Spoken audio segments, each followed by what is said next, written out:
See, Clive, we're not alone. If we are to win the day, we must all play our part. And ours. Ours lies beyond those doors.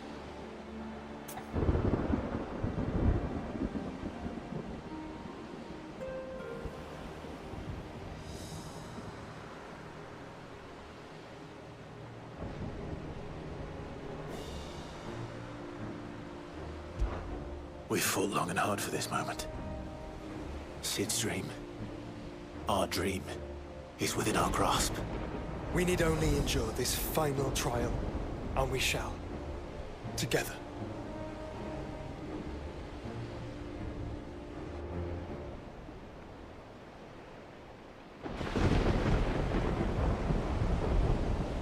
You all know what it is that awaits us beyond this gate.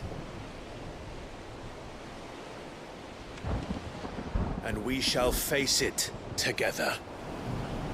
Aye.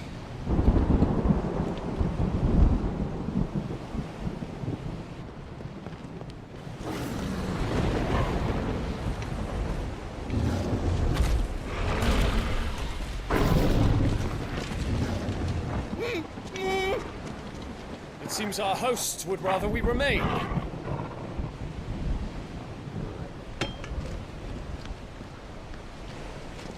I will stay them. We will stay them. Go! Just don't keep us waiting. Thank you.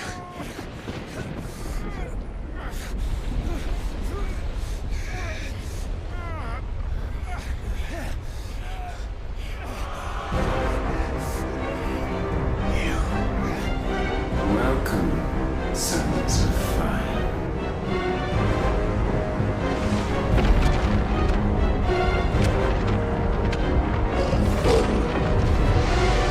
No! No!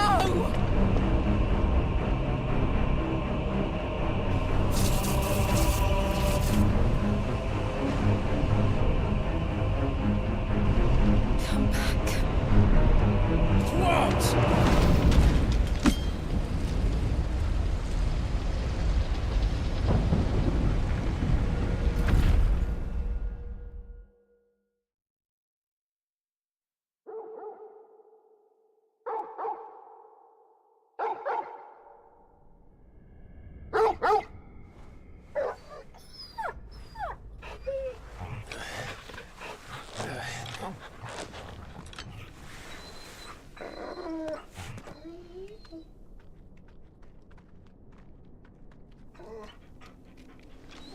Joshua! Joshua! Wake up! Clive, is that you?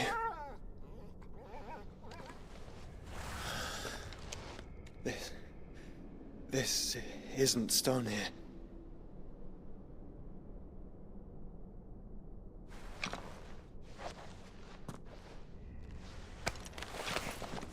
Welcome to our darkness. A rift between worlds wherein your kind might reflect. Show yourself! Grave and many are the sins of man. And we would have you know them, all of them. As fate has seen fit to deliver you home, consider this our welcoming gift.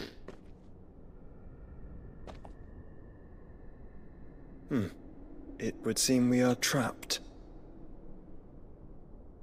And the only way out is through Ultima. We find him, and we leave.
If you are to comprehend the full extent of your transgressions, we must go back to the beginning. When the world was still young, we visited upon it a miracle, magic, and in its light did all life flourish.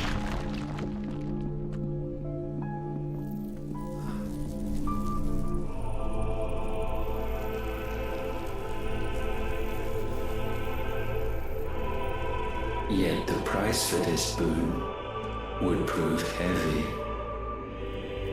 A pall descended upon the land, painting the horizon black as night.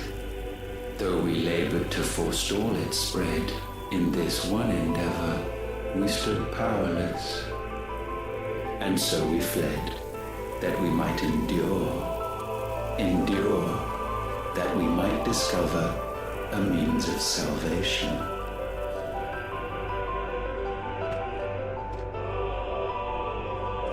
But if it was magic that caused the blight, what of the mother crystals?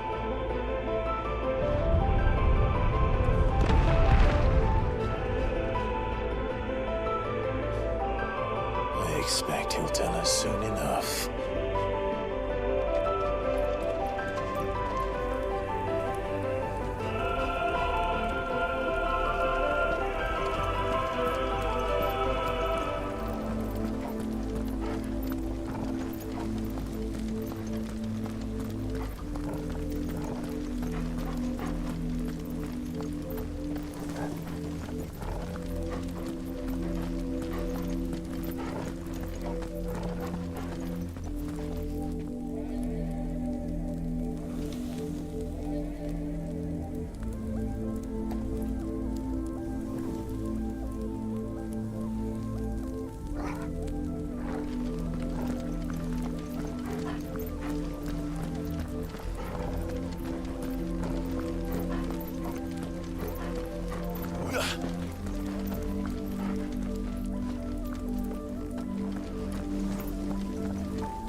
Salvation, alas, was not readily to be had.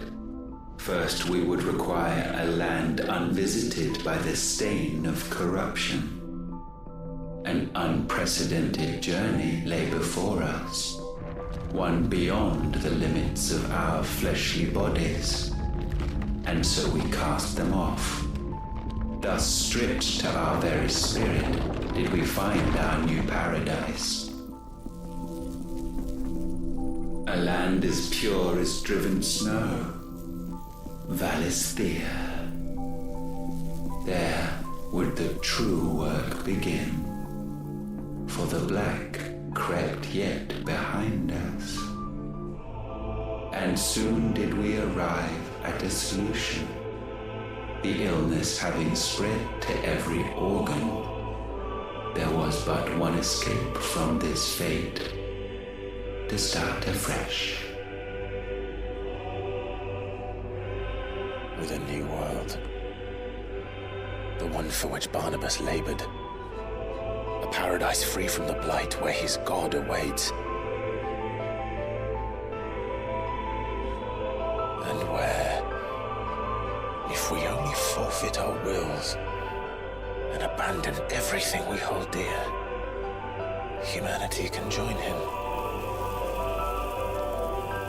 So, Ultima would have us follow in the footsteps of the king. And follow we shall. For now.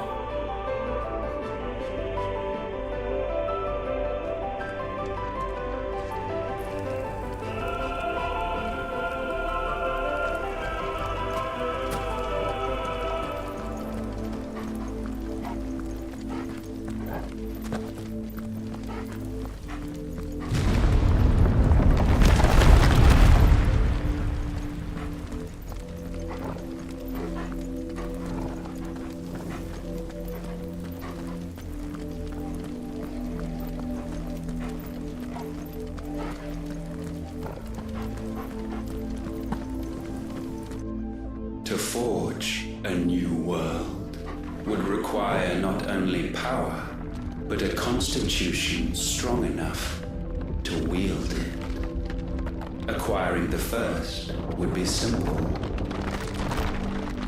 Untouched by the blight, Valisthea was replete with ether, and we had only to place jewels in her crown to claim it. Acquiring the second, however, demanded creativity. And so I cast forth the seeds of humanity. You created us. Is that not what gods do?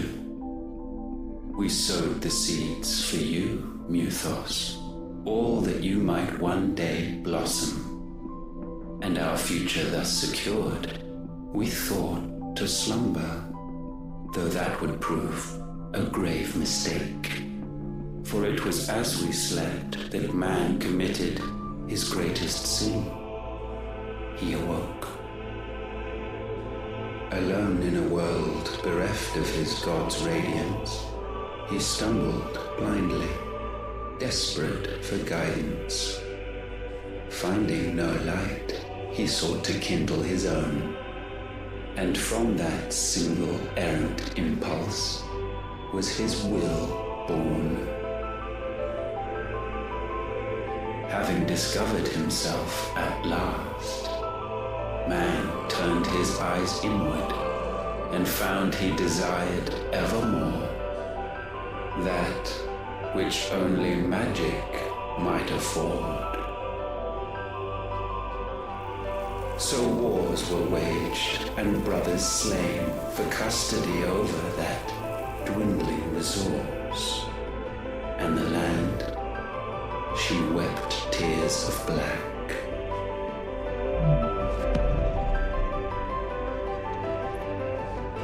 He would condemn us for this. Surely he cannot be so blind to his own hypocrisy. Not blind, just unwilling to admit the truth. Though we're one and the same.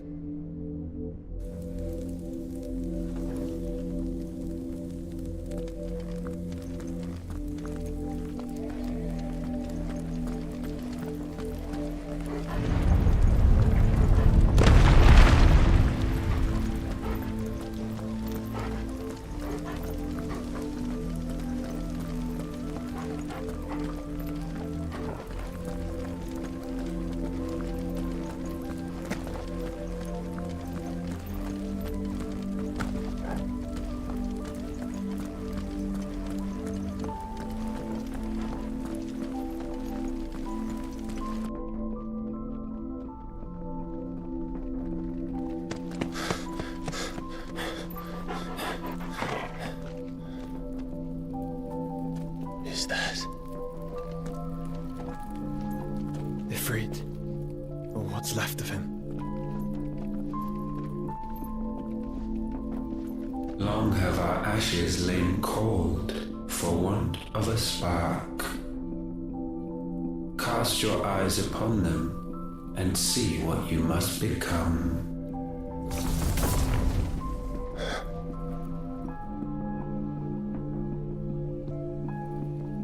Valisthea cannot endure a second claim upon her being. The avarice of man drives her ever closer to destruction. But she may yet be saved by you. It is what you were born to do, why we nursed you and fed you as your own mother should have. And now that you are fully grown, our Muthos, it is time at last for you to serve your purpose. To right your wrongs. If our sin is wanting to survive, then you are as marked by it as we are. The fault is yours. Our wills were born because you abandoned us. And now, you would have us forfeit them. All for a place in your new paradise. Do you imagine yourselves worthy of one? Mankind has no place in our world. Is this truly so difficult to comprehend? We only ever require you, Muthos, when the time comes to bid this wretched realm farewell. None shall follow, none shall remain. What do you mean, none? This is our world. Once the land's rebirth is complete, humanity will have served its purpose. Why would we continue to suffer that which has caused us so much vexation? Because the land doesn't belong to you. It belongs to us all!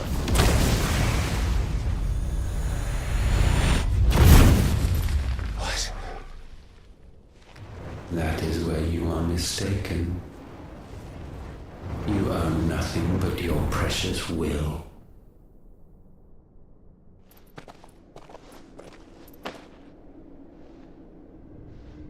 Brother.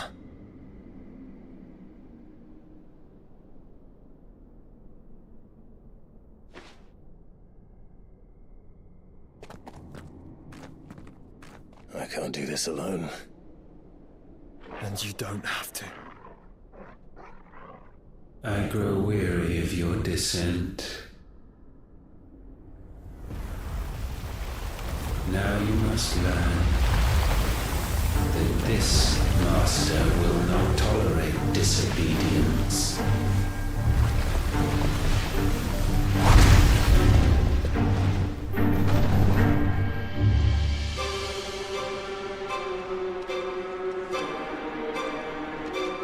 My friends, my family. We have all suffered, all fought to survive. This world may be flawed. It may be broken. But it's all we have. And if we can't share it, I see only one other choice. You have to go. You may have created us, Ultima. But it's time we lived on our own terms. This isn't your world anymore.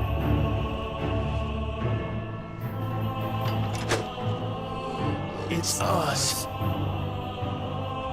Bow down, offenders, hearts disdained.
Such foul attaint may not be sublimed through game standing.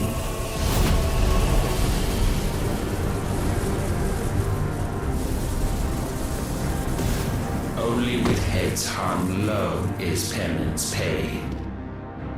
O wretched mortals, incapable even of contrition, in fitting season shall we reap our harvest.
Gifted this chance, and still you would raise your hand against the Lord.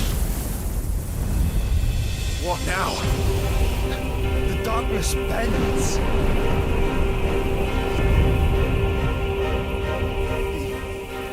He means to end us. It wouldn't be the first time. But let's make it his last. Your fate is inexorable. Surrender the vessel unto the darkness. Surrender it unto us.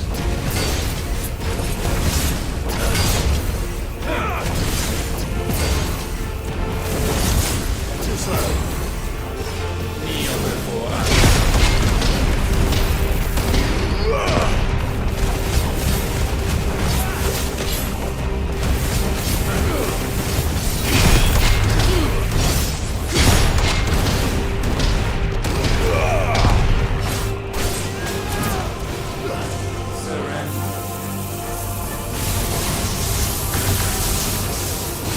Prostrate yourselves.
At last, for countless generations have we awaited this moment.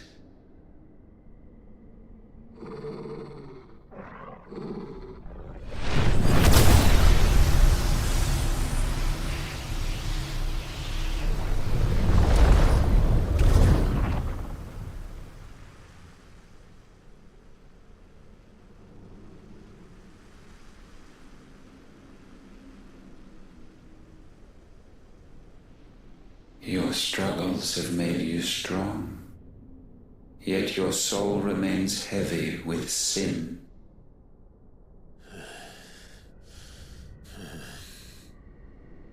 Absolution is nigh. Repent, and all shall be forgiven.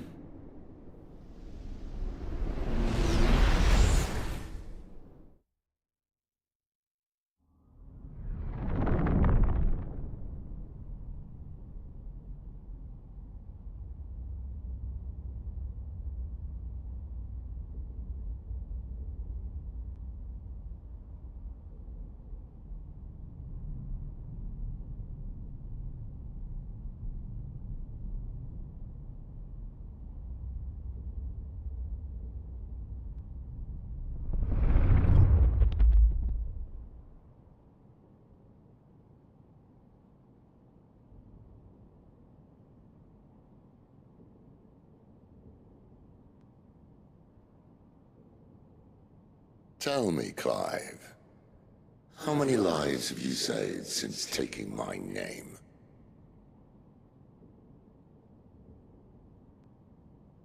Fewer than we have ruined.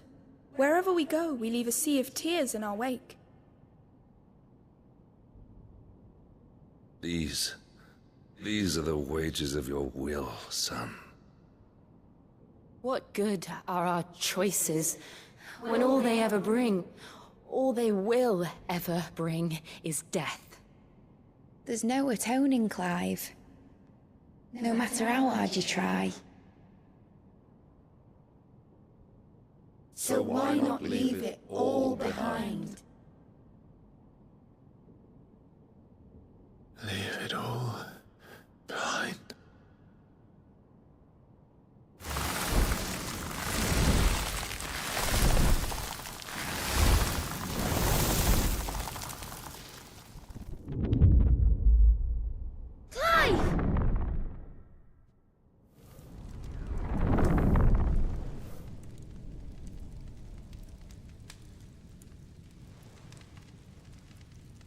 Please, won't somebody save me? Won't anybody love me? I yearn, yet still she is not mine. Have I not given enough? From will is born desire, and it is this which consumes you, rendering you incomplete. Do you not see how the world bends and warps under the weight of your hungering hearts?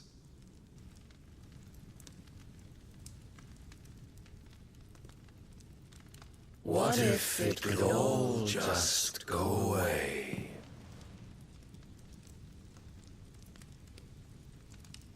Just go away.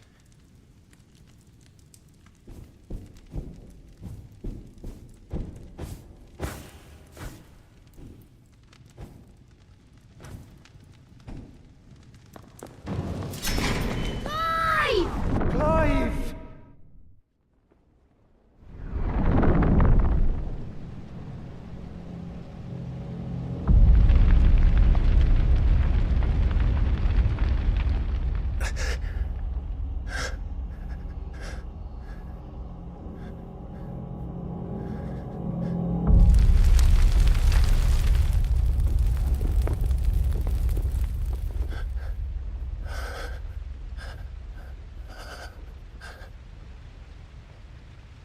None of this is real. Wake up. It's time to go home, Clive.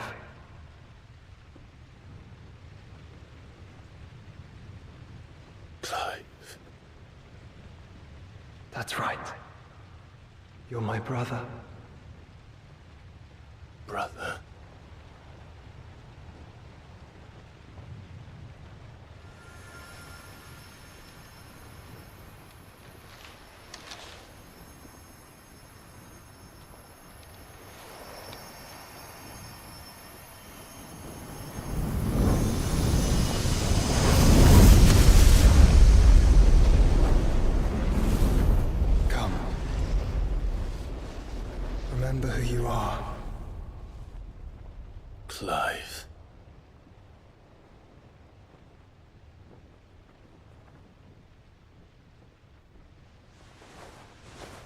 Once more, lest you forget.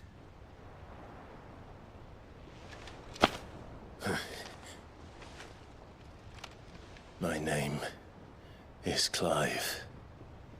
Clive Rossfield. Look, Ultima.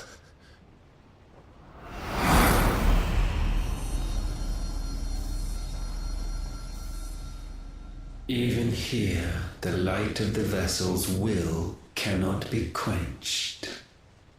And the Phoenix, his trespass should not have been possible. Not possible unless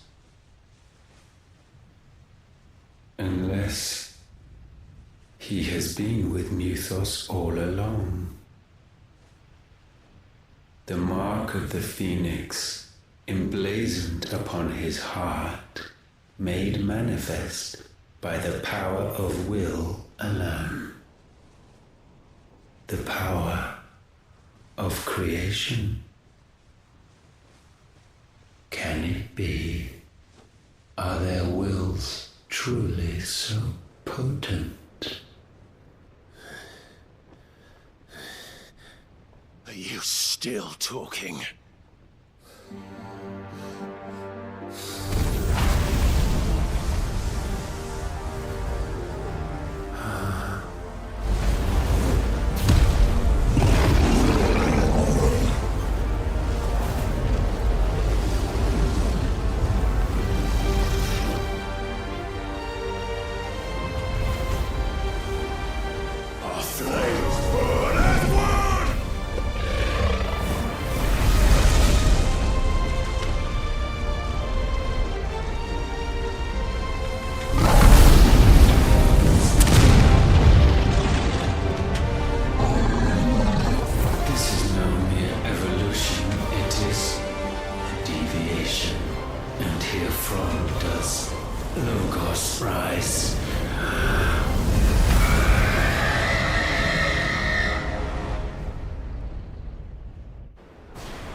Damn it, Clive.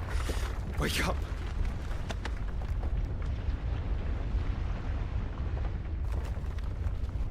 That hurt. Sorry to wake you, but I think it may be time to leave. This place.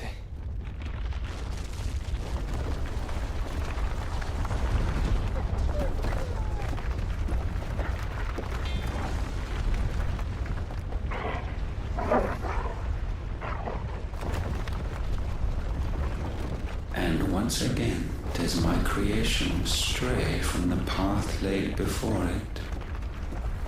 Steeped in conceit, you fancy yourself a god. You embrace Logos. But we will put an end to this hubris. What are you talking about? In the halls of origin does our true power quicken. And there shall you be made complete. Soon, Mythos, soon you will discover how little you know of suffering.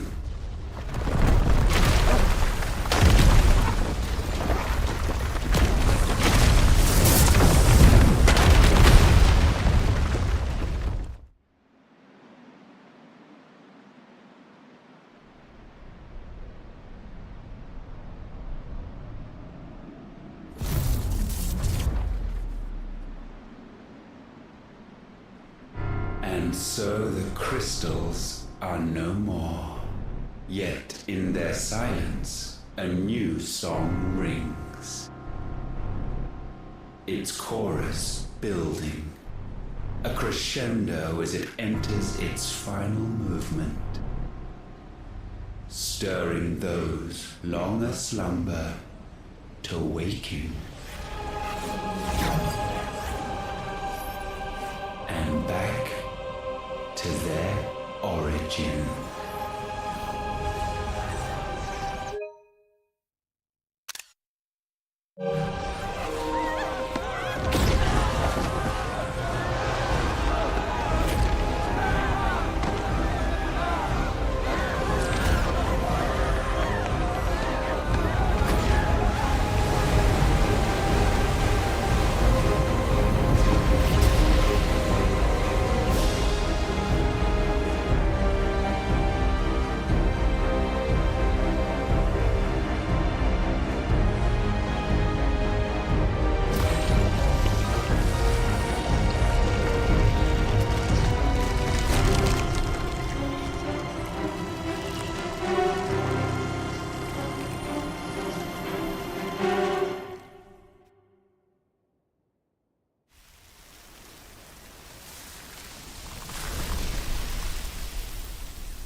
Bloody crystal's cracked. So where the hell are they?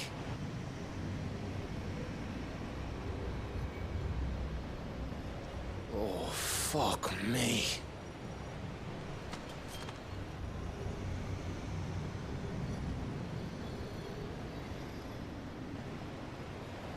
Is that ether?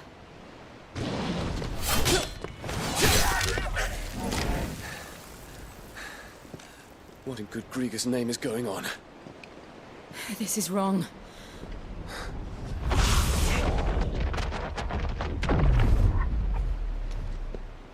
Are we back? Clive! Joshua! Jill!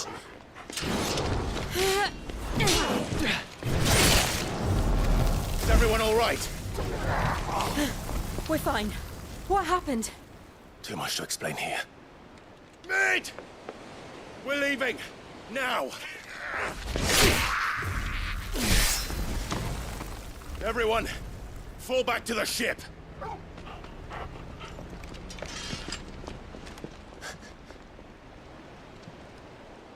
I will be with you anon. Thank you.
I need to tell everyone what happened at Drake's Spine.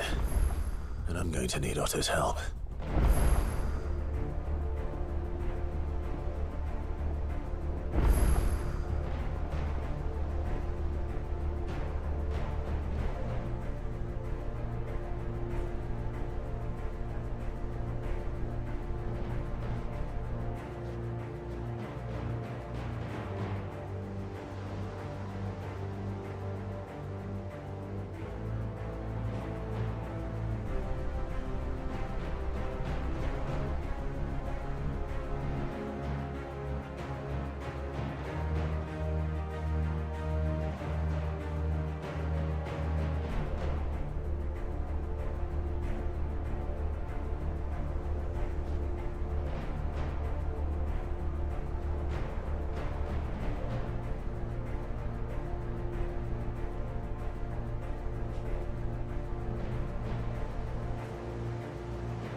will not forget this kindness, my lord. I shall go to Eastbourne, but as soon as the rebuilding work is complete...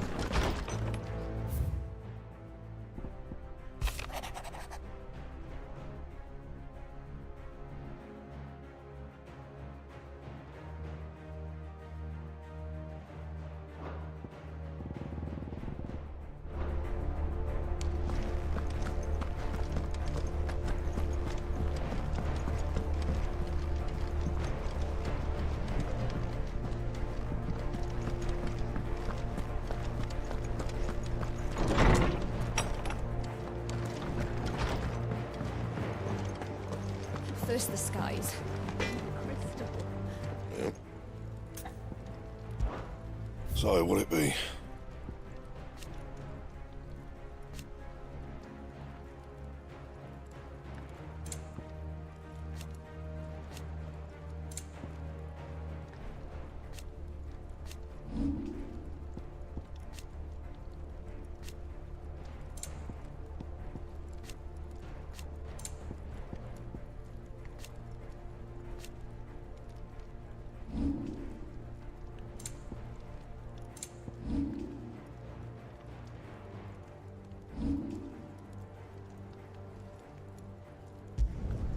Not bad, if I do say so myself.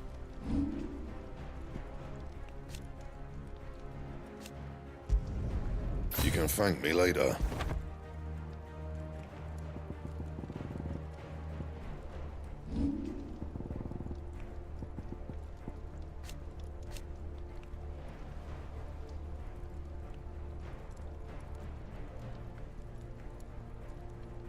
And?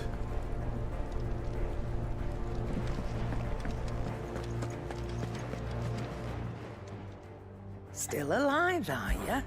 If you're gonna buy something, be quick about it. Is that all?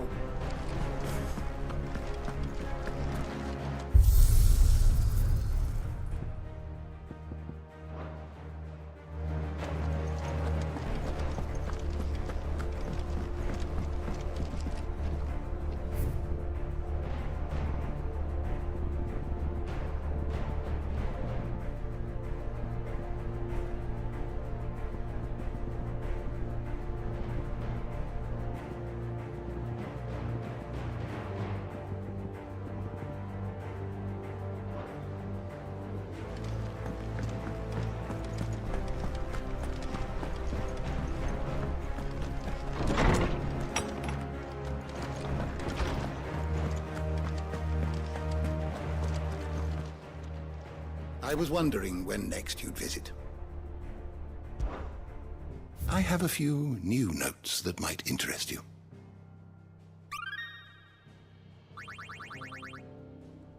You wish to study the tomes?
door to the shelves shall ever be open.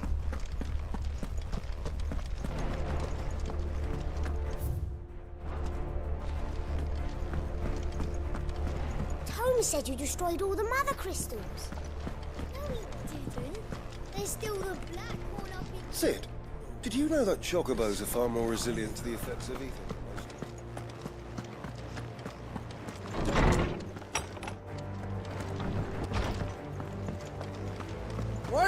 Is this the last of the mother crystals, do you think? Or could there be others buried out there? There's nowt like a fuck-off crystal hanging over the horizon to sour your ale.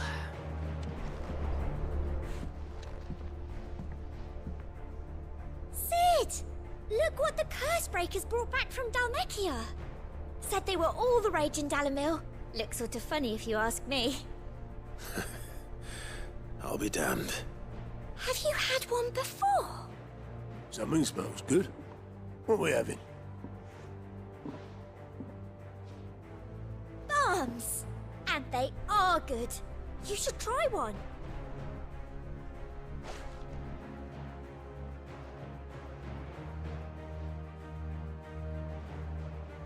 Hey? A bloody great hole in it. Who ate the rest?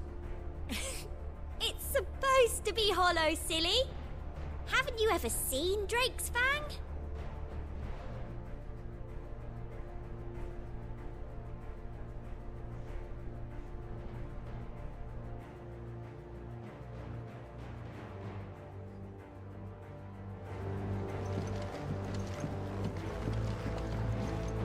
Welcome back, Sid.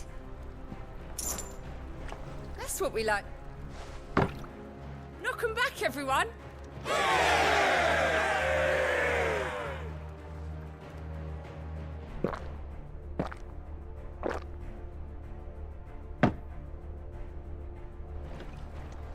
Don't be a stranger, Sid.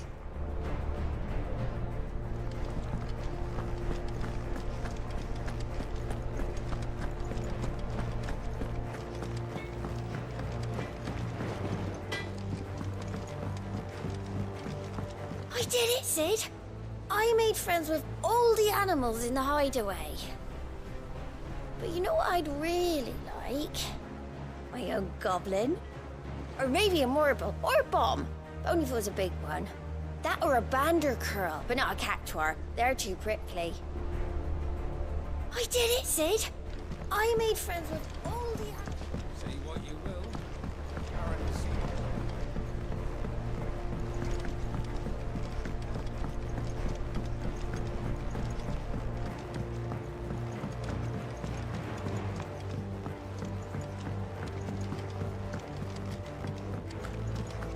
Whatever should I write next? Miss Shirley! Miss Shirley! Hey, I want to learn how to build an airship so I can fly up to the Dark Crystal and hack it. That's very nice, Jocelyn.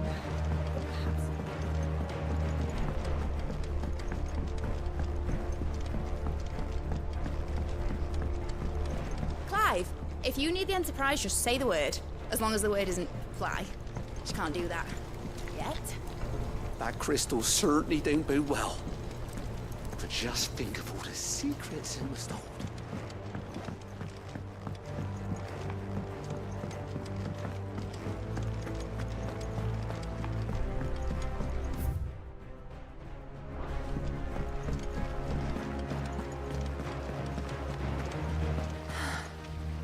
All this time, my heart has wandered hither and thither in search of the perfect companion. When all along he was here, standing right beside me.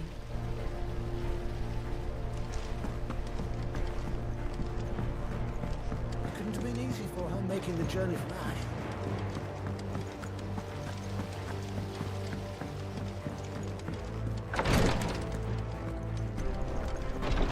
These skies are taking their toll on the hideaway, Clive. I can mend a broken arm. Thank you, my lord, for taking me in. Everyone here has been so kind. It reminds me of home.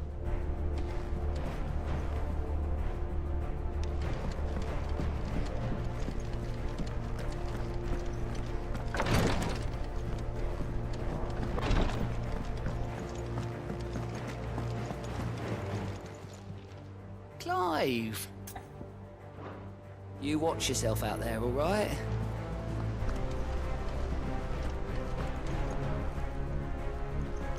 Still alive, I see.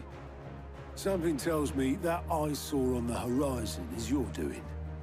How'd you manage that? It's a long story. One that I'd rather only tell once. Right. All hands on deck, then.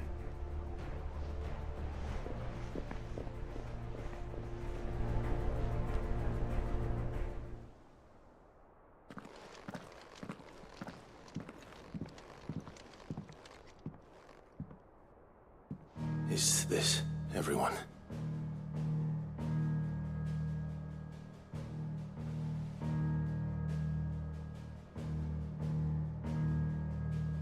As I'm sure you've all guessed, the crystal which now commands the eastern skies was summoned by Ultima. He called it Origin. Though the significance of that name is as yet unclear. What does it matter what it's called? Its emergence tore Twinside asunder and wiped my homeland from the map.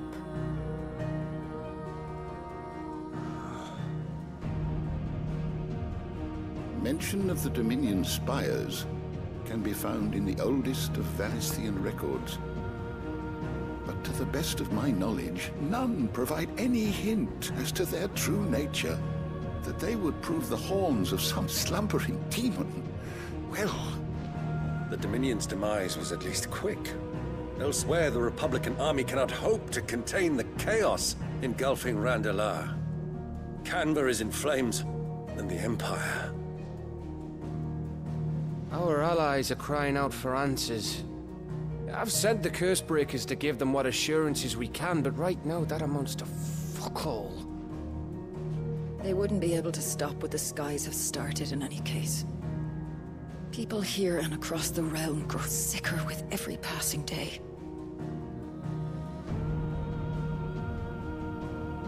Could it be that this new Mother Crystal is like the others? That it draws upon the land's ether? It certainly looked that way from stone here. If that were true, it would explain the hastening spread of the Blight since the crystal's appearance. Would it not? And as the land's ether slowly rises to the surface, it pools, corrupting all who cannot channel its energies. Archay above, ether floods below, and in the middle, here we languish, hopelessly entrapped.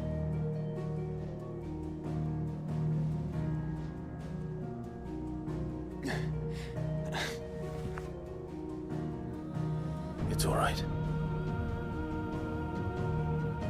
When we faced him at Stone here, Ultima told us his true power quickens in the halls of Origin.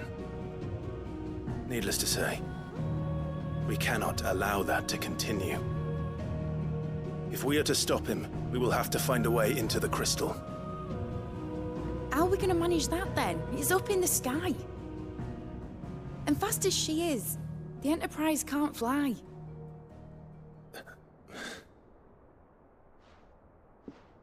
It's a lot to take in, and I reckon we'd all benefit from some time to clear our heads. The answer will come to us. Don't you worry. Ain't that right, Clive? Right. That's right. Well, go on then. Bugger off.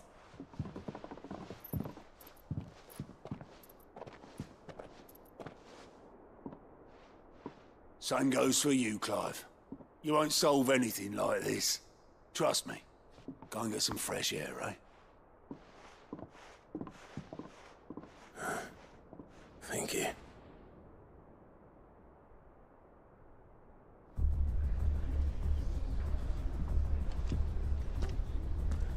Joshua seemed upset.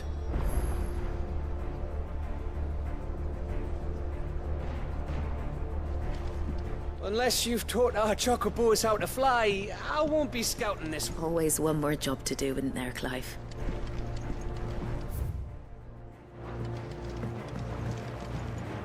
What can I get you, Sid? Honestly.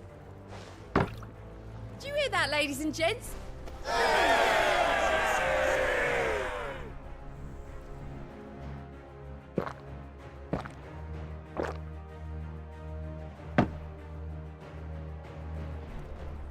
Oh, keep your mug handy.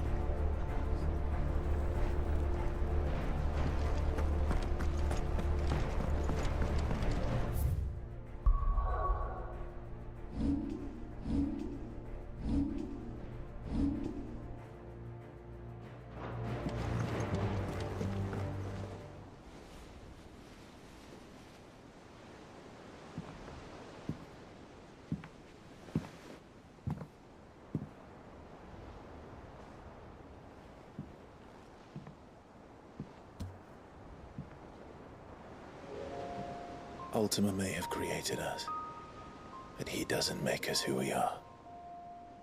Only we can do that.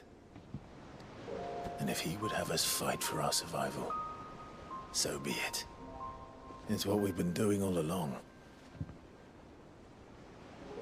Much like Ultima himself, it would seem. His new world being naught but a means to survive. And so, we must contend to decide which of us shall inherit the land. Should Ultima prevail, it will mean death for us all. Of that, we can be certain. But even should he fail, what world awaits us? A withered, godless place, where our newfound freedom will most like prove a chain in itself. Well, that may be. But a chain can always be broken. As long as one has the will to break it, it won't be easy. It may take generations, centuries of suffering. And that is if everyone plays their part. But it will happen. And when it does, it will be on our terms.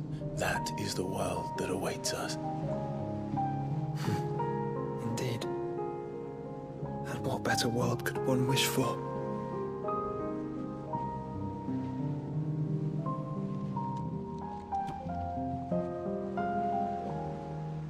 But first, we have to reach that crystal. Then it's a good thing I have wings. You can barely stand, let alone fly. And only the Founder knows what horrors await in those skies. You certain about this? Am I certain? I am the Phoenix. I will do what I must. This is our fight. Remember?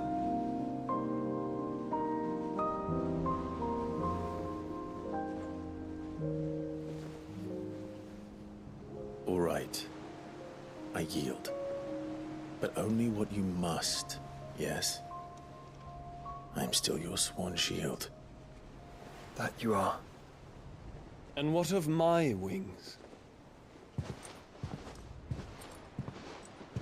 Lest you forget, you go to stand against a god. I would not have you succumb to fatigue before the fight begins. Ifrit. Your brother mentioned that some few of the dominants who had lost their power to you were still able to prime. Is that true? It is. But their icons no longer submitted to their will.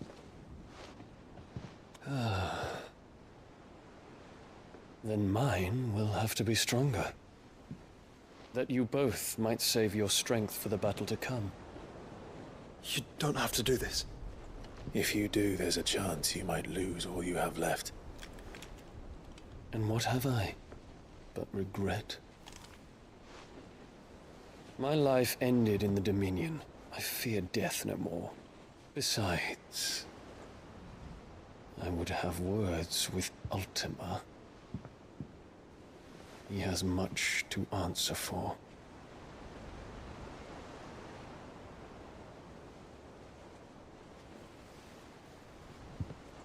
We are in your debt, Dion.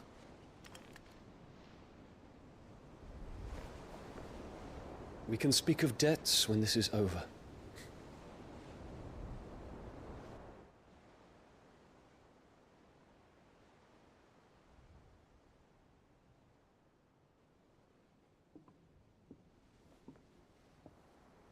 He speaks like a man who knows he's not coming back.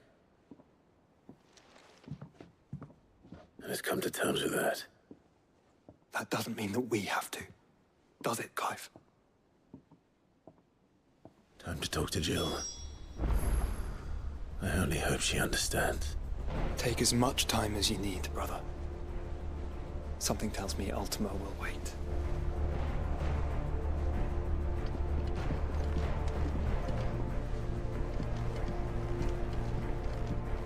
Say your farewells, and let us be gone.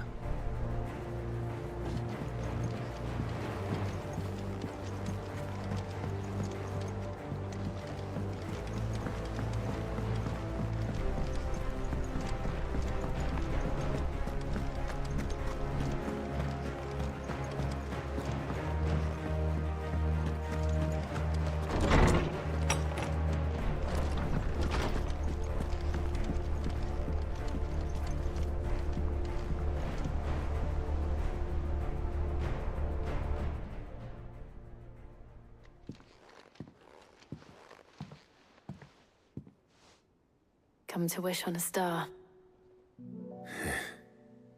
That might not be such a bad idea. This is it, Jill. You know what I have to do. Why I have to do it. There's no turning back now. This is where our journey was leading us. Where it will end, for better or worse. I could pray to Metia for you. But you'll be all right, won't you, Clive? You always are. I did promise we'd watch the moon together. I'll be waiting.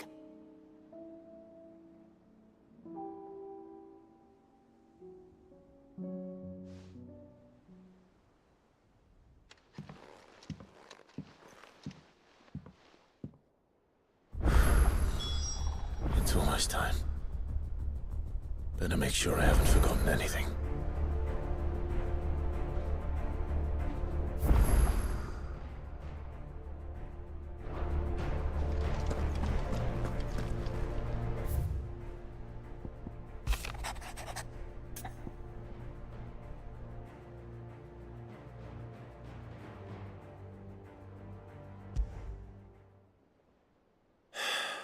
What is it this time, Torgal?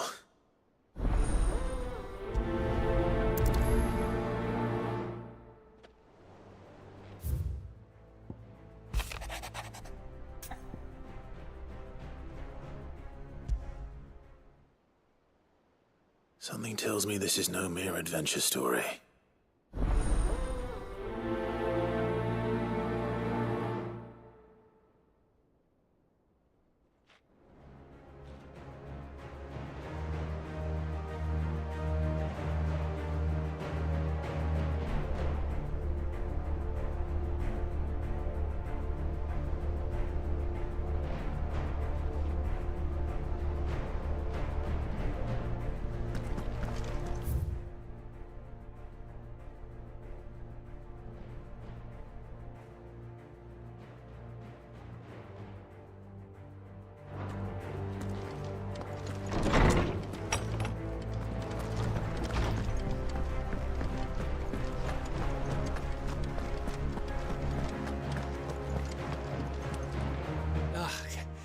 You all right? About that.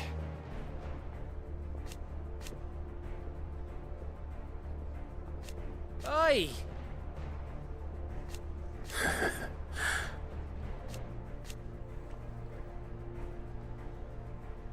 Let's see.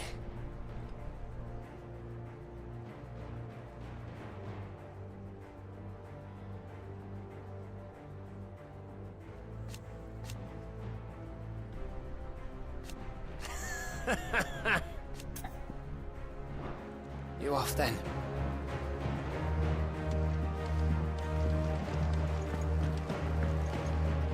Welcome back, Sid. Well, someone's in a good mood. Drink up, you lot. The next round's on Sid.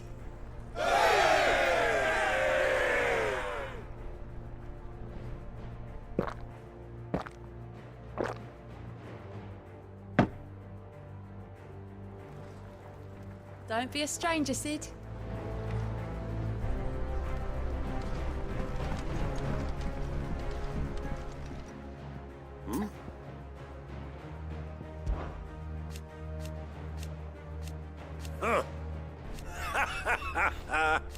Thank you, Uncle. As for down here... Clive, my boy! Rutherford informs me that we owe you our thanks. Hadn't intended for you to get involved, but such are the times we live in, huh? I would have done the same for anyone else. You're far too modest, Clive. You'd make a terrible nobleman. But tell me, is the realm truly in as dire a state as Rutherford suggests? From what little I saw, you were right to be worried. I suppose I should have expected the worst. But I was rather hoping the great and good of the realm might have things a little more under control. Alas, it seems that firm leadership is in short supply these days, and without it, the people are bound to lose their way. We must move quickly. But where do we start? True, the challenges that face us are many. But in my estimation, there are two key areas to be addressed before any other. The realm's armies and her larders. As you've seen firsthand, it's every man and woman for themselves out there. Certain cities have banded together to try and maintain some semblance of order, yes? But such cases are few and far between. And yet, the only remedy for the chaos that faces us is unity. A unity that transcends even the borders laid down by our ancestors. In short, if Storm does not stand together, she will fall apart. But how would one even begin to unite the realm? The armies, my boy. As I told you already, we begin by restoring order among the ranks of those sworn to maintain it. Sadly, I doubt I could convince even the lowliest gaggle of privates to dig a latrine together. But I do know someone the High Commanders have been known to listen to on occasion. Field Marshal Eugen Havel. I thought he was retired. He was, until an Akashic army tore through Randalar and killed most of the rank and file. There is no man alive more capable. Literally. And as luck would have it, I've already spoken with him on the matter. Of course you have. And he's agreed to help. On one condition. That he first speaks with you personally. Havel has always been a man of frustratingly rigid principle, and he has certain qualms about clasping arms with, well, with an outlaw. I extolled your many virtues as best I could, of course, but the old goat was adamant that he be allowed to appraise you in person. You don't mind, do you, my boy? Of course not. As long as chaos reigns, we will never build a better world. I'll do whatever it takes. And if the Field Marshal wishes to speak with me in person, then so be it. That's the spirit. I'll leave for Randalar at once. Would you send a Stolas? Of course. Rutherford is already in the Dalmekian capital. I'll have him tell Havel to expect you forthwith. Excellent. Thank you, Uncle. No. Thank you, Clive.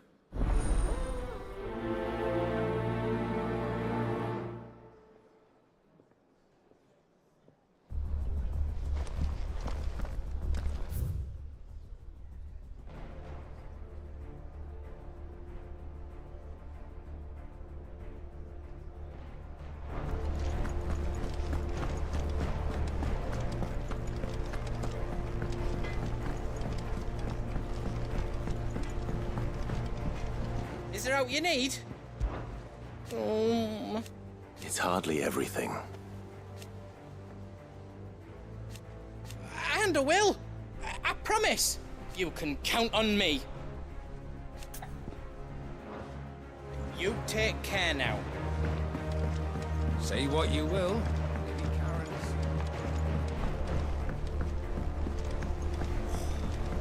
This should tell you.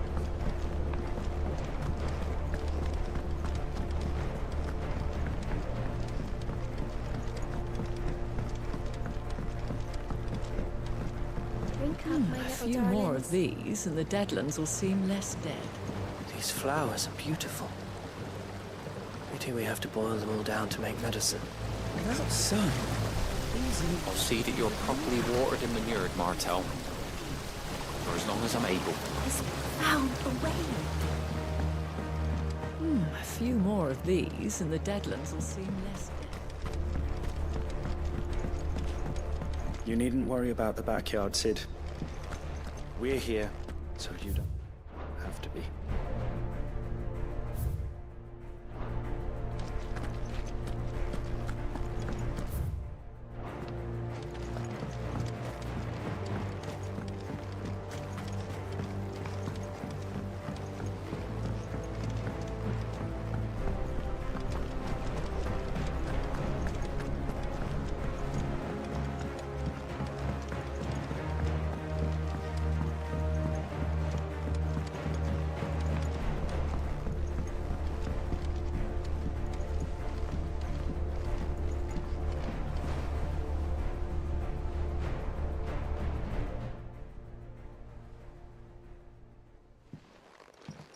Pining for something, boy. What is it? What do you see out there?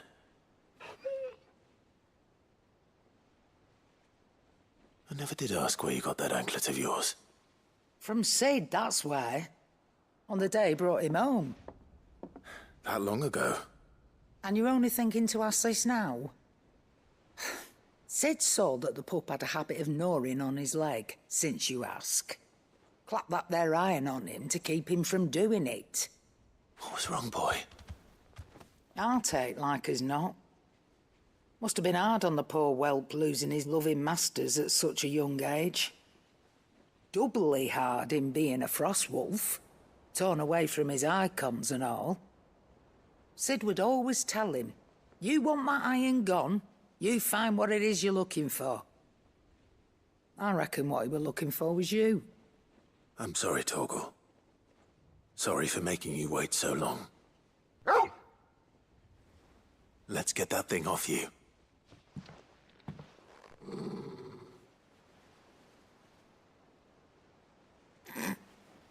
Doesn't sound like he wants it off. Indeed. You miss Cid as much as the rest of us, don't you?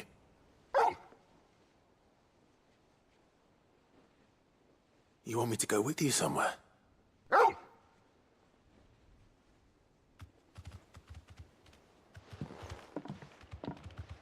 Quick, aren't you?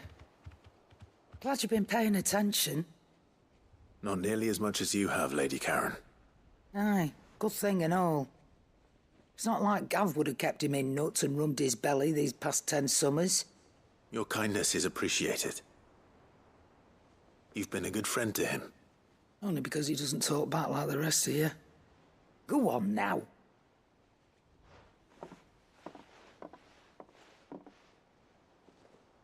Where to then, Torgal?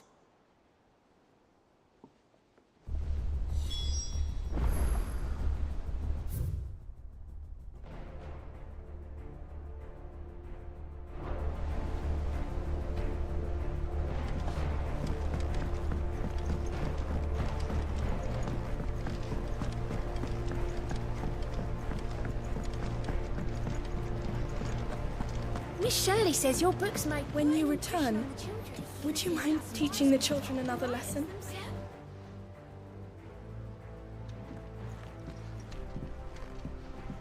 Cid, you have to help us. With what? No. It's Miss Midadol. Very strange. She's barely ever around.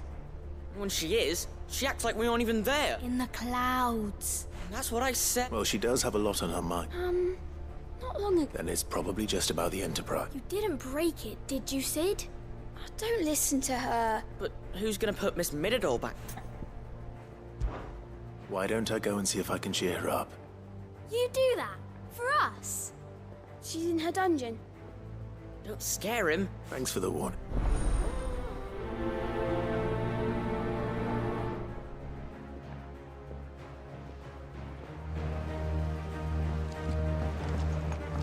Has Midadol mentioned a new project yet?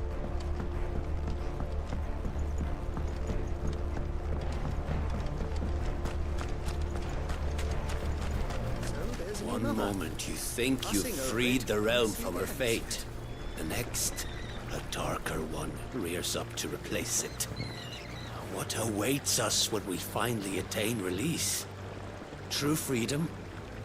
Or something else entirely? One moment you think you've freed the realm from her fate.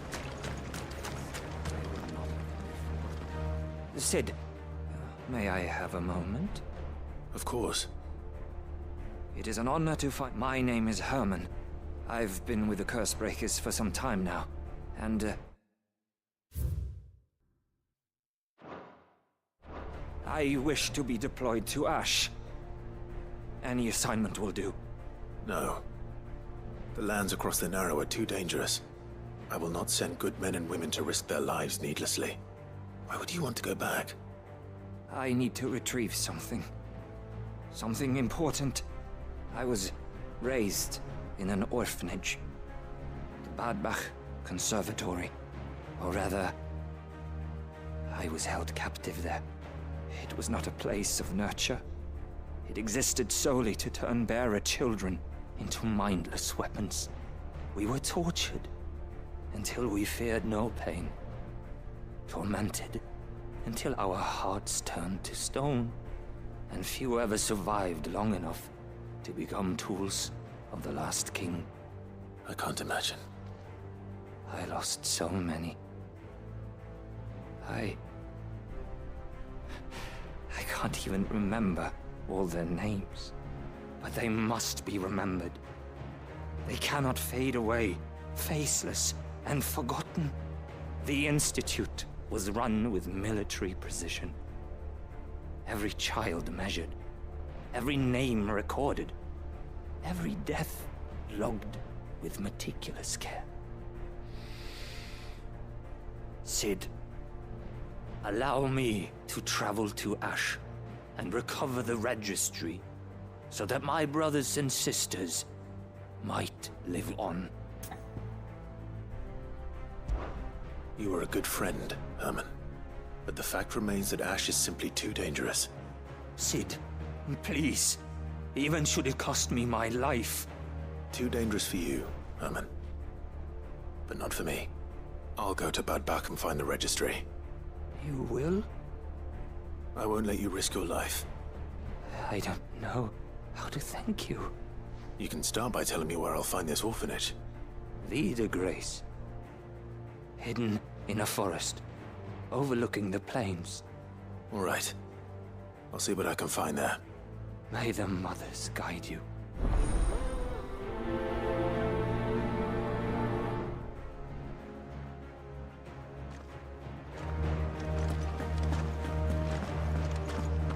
The plains of Vida Grace have haunted my dreams.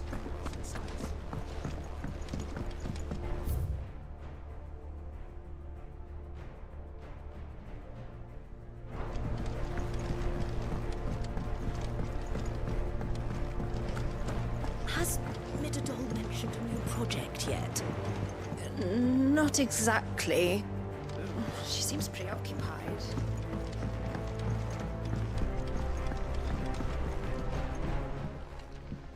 Nid, if you have a... That's it! I knew it! The answer was right here under my arse all along! If this doesn't steer to the skies, nothing will! To the skies? You aren't trying to give the Enterprise wings, are you? What else would I be doing? The children seem to think you're avoiding them. They're worried about you.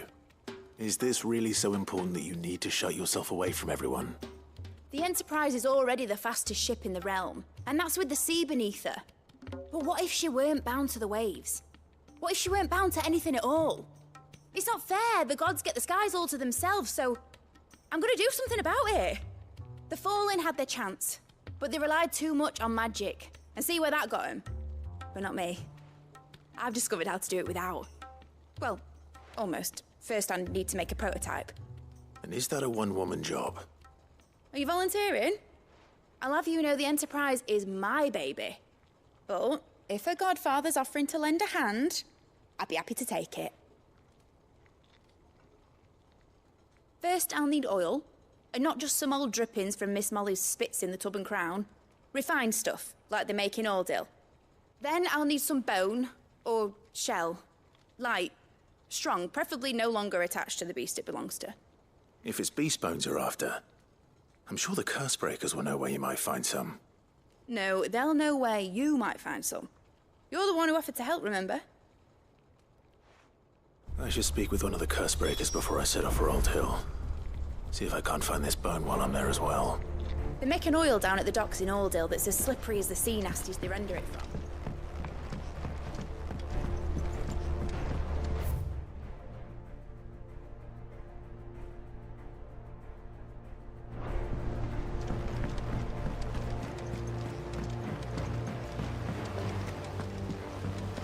Miss Shirley says we're not allowed in the dungeon. But Miss Menadol doesn't mind.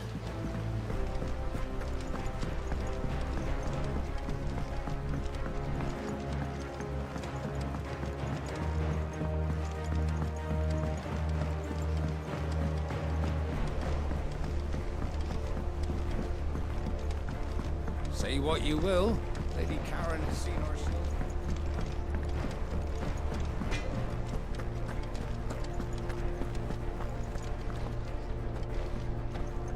All right, Torgal. Where are you taking me? I'm going to need a little bit more than that, boy. Do you have a better hint for me? Unless you've already given me one.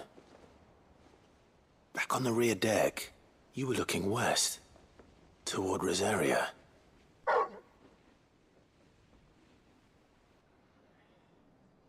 Why don't we try the rookery?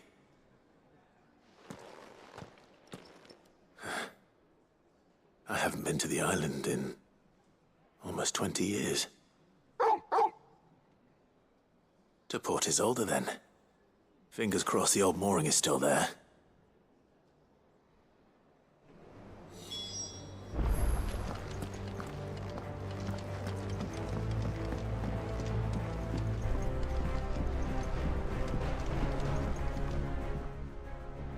Ah, Clive.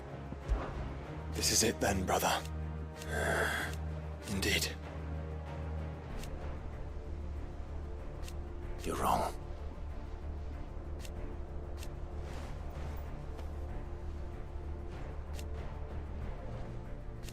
Of course.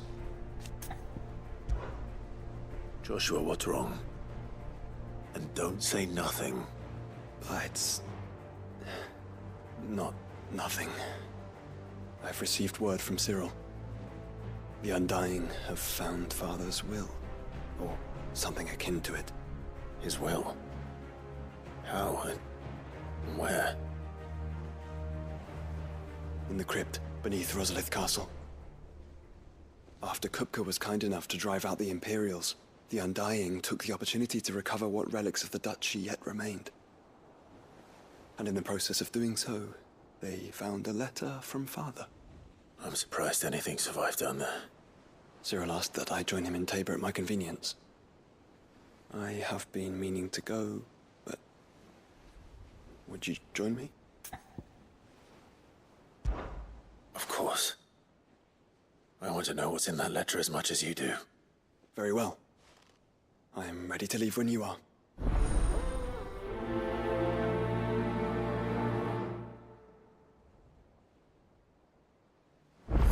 Back to Tabor then. Not to be reunited with Yote this time. Father, The hour fast approaches. My decision is made.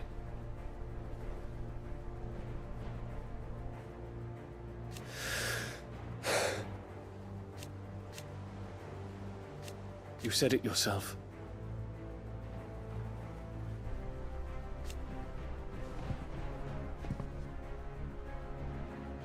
He must be stopped. He must.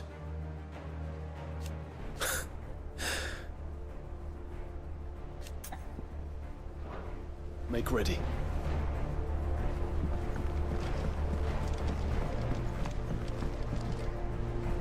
Sid, do you have a moment? By all means. It's my old master. Seems there's no escape. And something else. Records from a Waluda prison. Seems they were keeping a lot of bearers there. How did she come by such a thing? Finding bearers always was her strong point. And it seems the cells of Balmung Dark are full of them. Foreign captives, the masterless, and even better for her, bearers with no one to look after them. Leaving the bearers to be liberated by whoever happened to come along next. Sid, I'd like to believe that I've earned your trust by now. And while I'm well aware that you've forbidden Cursebreakers from traveling to Waloed, I can't let those bearers die in their cells. I'd rather risk shipwreck on the Shadow Coast than leave them to starve. We'll be needing the Enterprise if we're going to navigate the Narrow. Does that mean... I'm making an exception, but we travel together. And we stay no longer than we have to. Ash is an inhospitable place at the best of times. We save as many as we can, and we leave. Thank you, Sid. There was a name in the prison register. A name from my past. Chadwick. Another of my former master's protégés. A gifted soldier, and the closest thing I had to family. The thought of him held captive in that place. He must be very important to you. He was. Is. Then we find him. The entrance to the prison lies in the shadow of Ravenwit Walls, just beyond the portcullis. We should head there as quickly as we can. I only pray there are still bearers alive to save. As do I, Doris.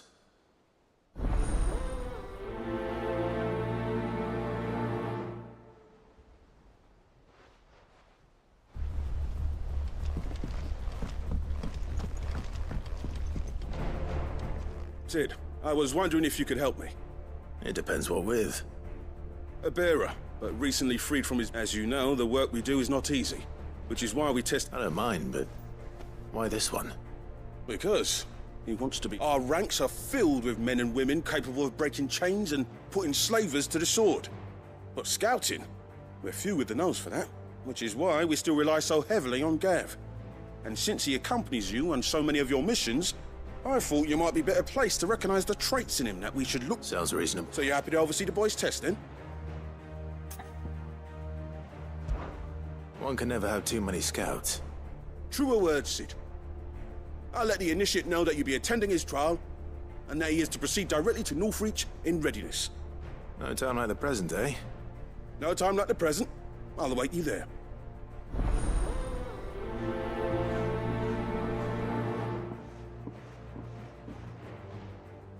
Northreach. I suppose they could have chosen somewhere closer. If you've got something to ask, ask. No. Is that right?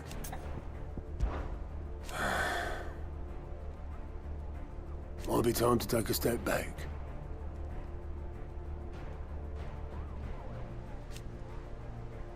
But if it weren't for Sid...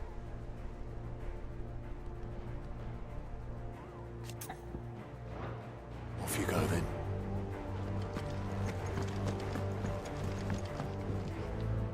Vivian, I read your note, and I'd be happy to help you find the book you're looking for. Thank you, Clive. But tracking it down will not be easy. Please, it's only right that I return the favor. You are too kind. Alas, what I spoke with Harpocrates to see if he had any inkling. But perhaps... If you say so. Forgive me, but this book, it set me on...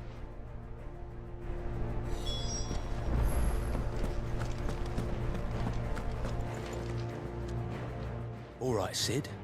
Come to buy us around, have you? Only if you earn it. Mid needs a piece of light but durable bone for her next project. You've encountered your share of beasts on your travels across the realm. Most bones are the same. Whack 'em hard enough and they'll break. If it's durability you're looking for, shell. I do. Will any old adamant? Well, with shells, the older the harder. There's a rumour of an ancient adamantus down in Carava, near all, but don't expect to make quick work of the bastard. I'll keep that in mind.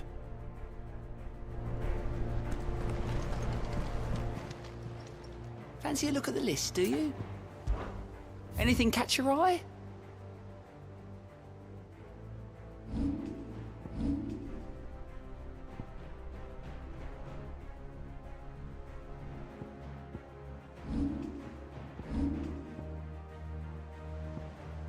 Always something in there.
Don't know what you're talking about. The odor's what gives Chance's stew its, depth. And that's what makes it superior to any old lizard livers. Oh, please. Have you even tried the fried mortress? Taste, smell, texture. It beats your beloved stew hands down on every count. Now that's a masterpiece.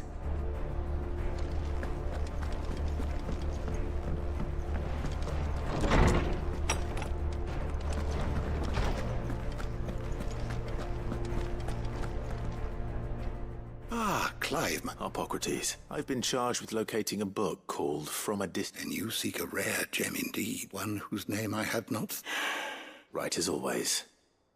But she didn't seem keen to tell me very much. And yet I gather... Clive, if the young professor has tasked you with obtaining a copy, I fear she asks the impossible.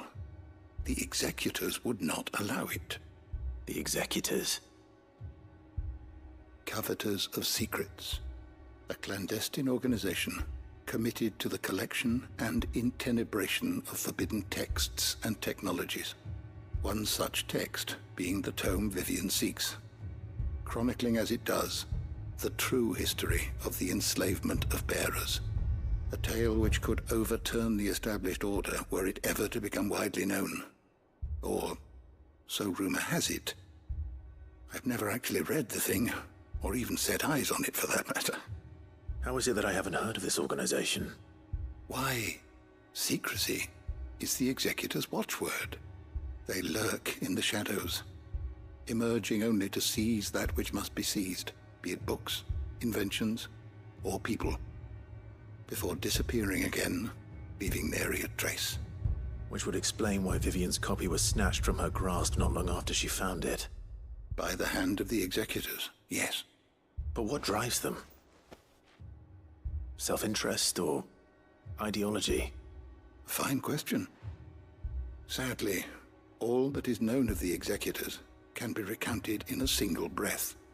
You may just as soon ask me of their origins, numbers, or the identities of their leaders. Any answer I give would be pure speculation. Then my hunt was doomed from the first. What was Vivian expecting? That I'd pluck it from thin air? Not from thin air, no. From ash. Rumors of the Executors are rife among the Scholars of Storm, but rather less so across the Strait. I have a friend. Well, I had a friend in the village of Garnick, a collector of rare tomes, upon which subject we would oft correspond. Alas, I have heard naught from him since the skies fell dark. And no doubt he too has turned. But though he did not mention it by name, it is possible that a surviving copy of From a Distance yet rests upon one of his many shelves, quietly awaiting discovery. If you were, by some chance, able to save even a single book from the poor man's library, I know his soul would rest easier. Very well. When I next find myself in Waloed, I'll be sure to pay Garnick a visit.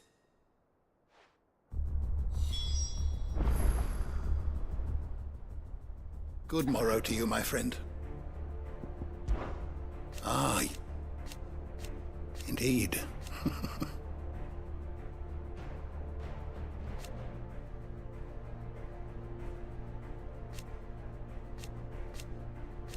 Then I have compiled some new entries, if you would like to see them. What subject shall we consider today?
You are always welcome, Clive.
It's still here. After all these years. A lot smaller than I remember. And you're a lot bigger. You might have to swim, boy.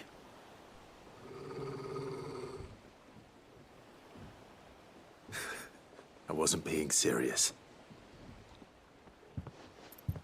You two go on without me. I doubt that boat will hold a third. If you're sure, we won't be long. Hop in, boy.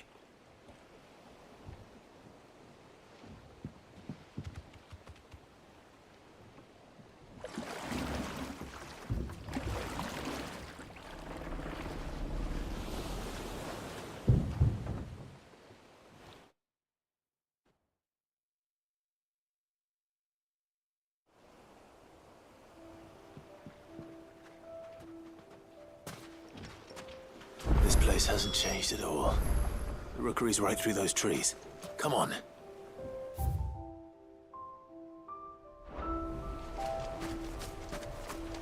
Race you there? I bet I could still beat you.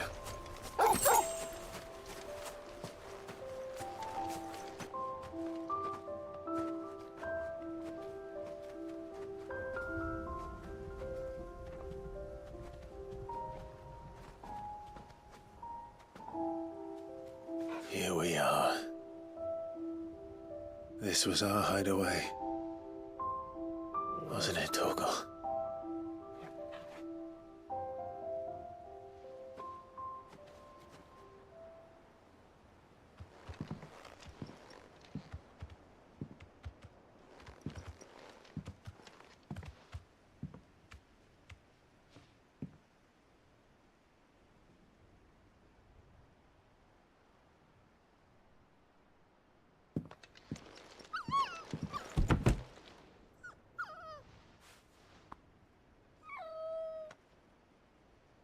Coming here helped me to forget who I was. Or wasn't. Prince, shield. Son his mother could love. Had I been any one of those things? Perhaps.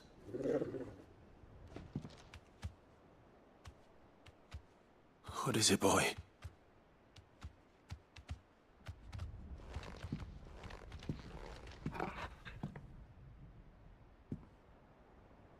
This is all from the castle. And Phoenix Gate. Did you bring these here? My sparring sword.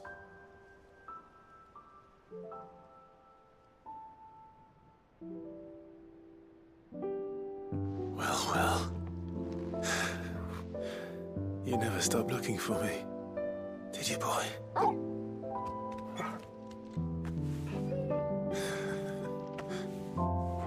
Thank you, Torgal. For never giving up. For never forgetting.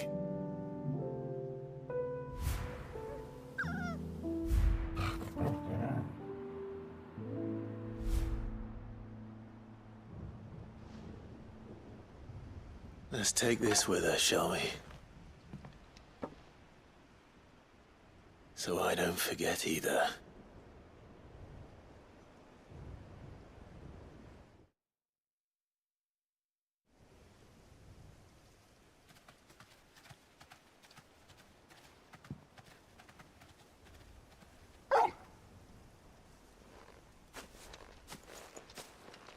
That's not the way back to the boat, Torgal. All right. I'm coming.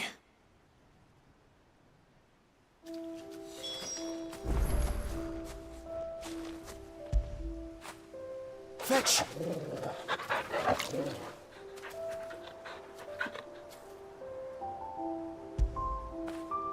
When did you get so big? I think I know where we're going.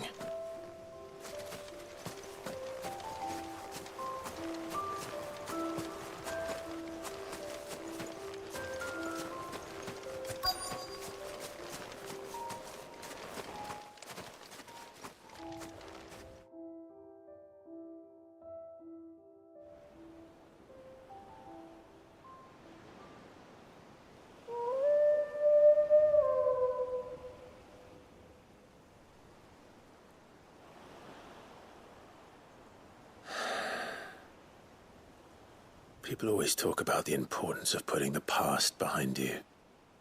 But without it, we wouldn't be who we are today.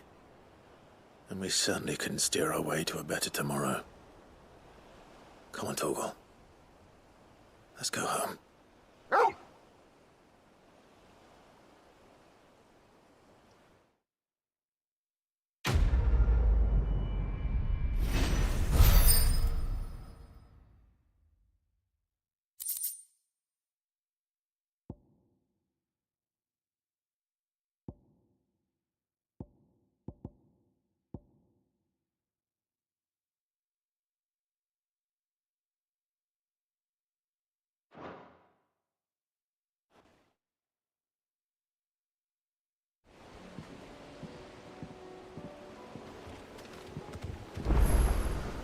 Sorry for the wait. We're ready.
It's oil.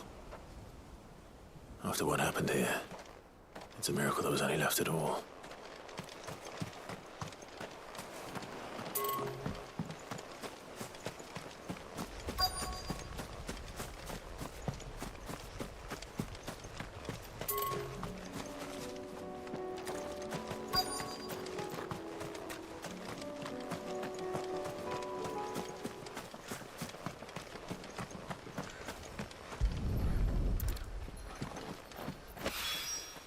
This should be enough.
Welcome to Dravoj, Sid.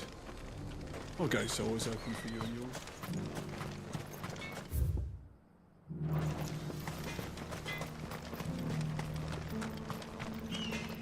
I have some things for sale.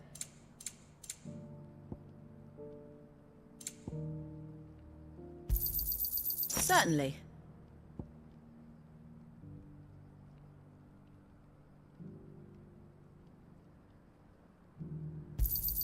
Thank you.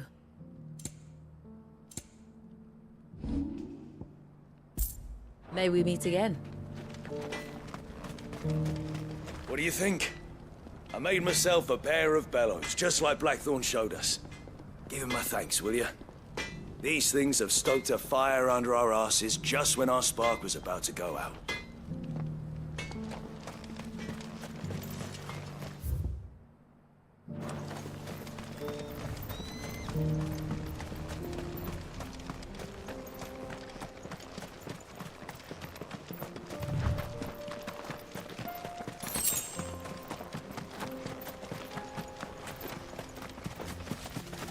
Quiet.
Here we are again.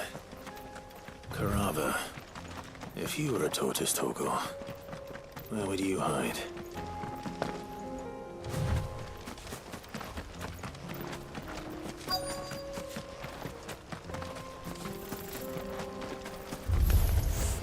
It looks like we found him.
Nice try.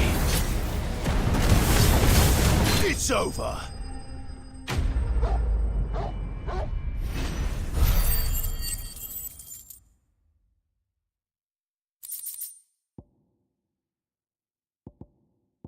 I better get these materials to Mid so she can finish her prototype.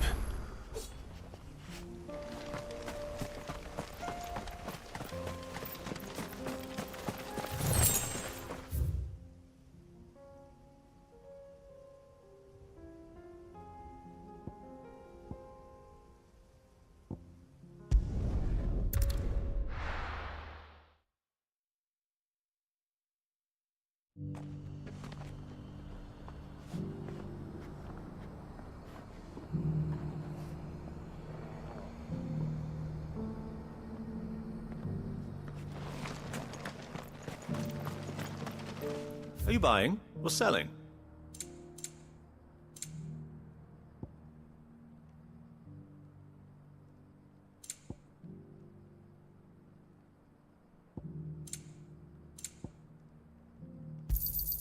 Of course.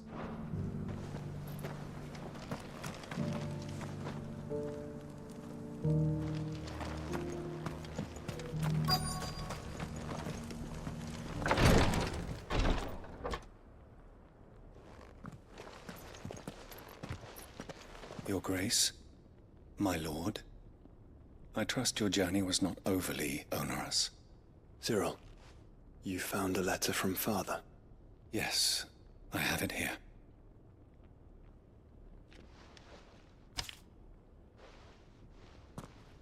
If you would do us the honor, my lord.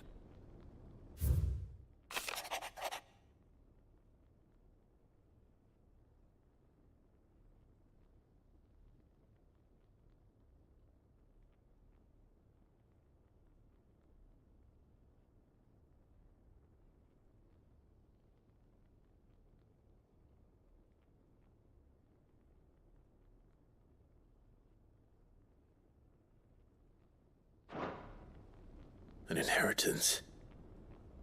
It would seem the late Archduke penned this missive shortly before his passing. The day before we left for Phoenix Gate. What are these plans he spoke of? His plans for the duchy, Your Grace. Your father entrusted them to my predecessor, the former bearer of the Burning Quill, who entrusted them in turn to me. The complete emancipation of bearers is their stated aim.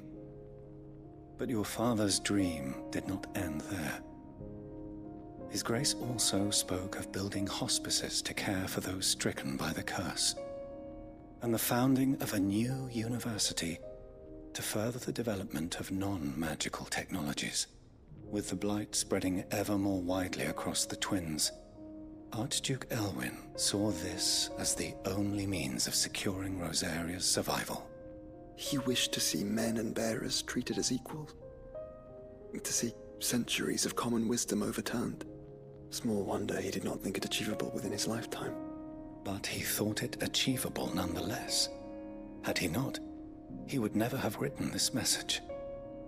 Nor would he have entrusted his vision to his most faithful aides, those who would have stood with you, shielded you from the machinations of the less benevolent personages at court. It's a pity only they are still with us.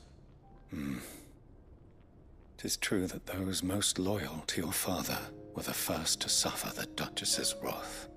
But one at least remains, and she has come bearing gifts. What do you mean? Mayhap it is better that she explain, my lord. After all, the duties entrusted to me by my predecessor extended only to recovering His Grace's will and arranging a meeting with the one who might execute it, or a part of it at least. And where is this woman? She awaits you in the archive, Your Grace. Thank you, Cyril. Shall we then?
The bearer of the burning quill is within, my lord. Prithee enter.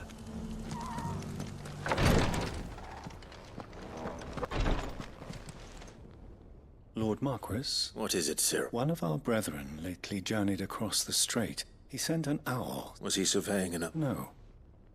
The object of his study was a savior cult that has arisen in Ash in recent years. We built an ancient religion by gaining an understanding of this new... And so you sent one of your... Fully cognizant of the risks, yes.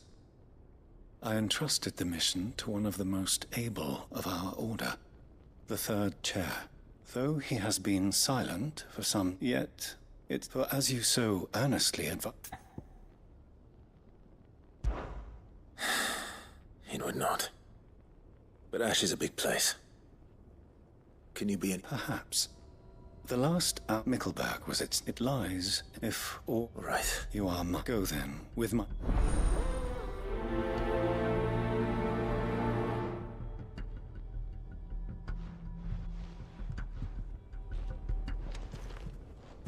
When last I heard from him, the third chair was bound for Mickleberg. If you mean to seek him out, my lord, I can think of no better... News has reached us of the black bulk that soars over the strait. If this new faith really is an offshoot of the Circle of Malleus, then... Let's concentrate on finding the third chair first, shall we?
This is the Required Tree, an archive where we of the Undying collect and collate our findings. Fragments of Ultima's true nature surely lie buried within these. The Undying are not the only secret fellowship in this realm, you know. There are others, each working for their own ends. Why, not so very long ago, a society committed to discovering how one might cast magics without a catalyst was found to be operating throughout Valisthea. They were denounced as heretics, rooted out, and driven from our shores, never to be seen again.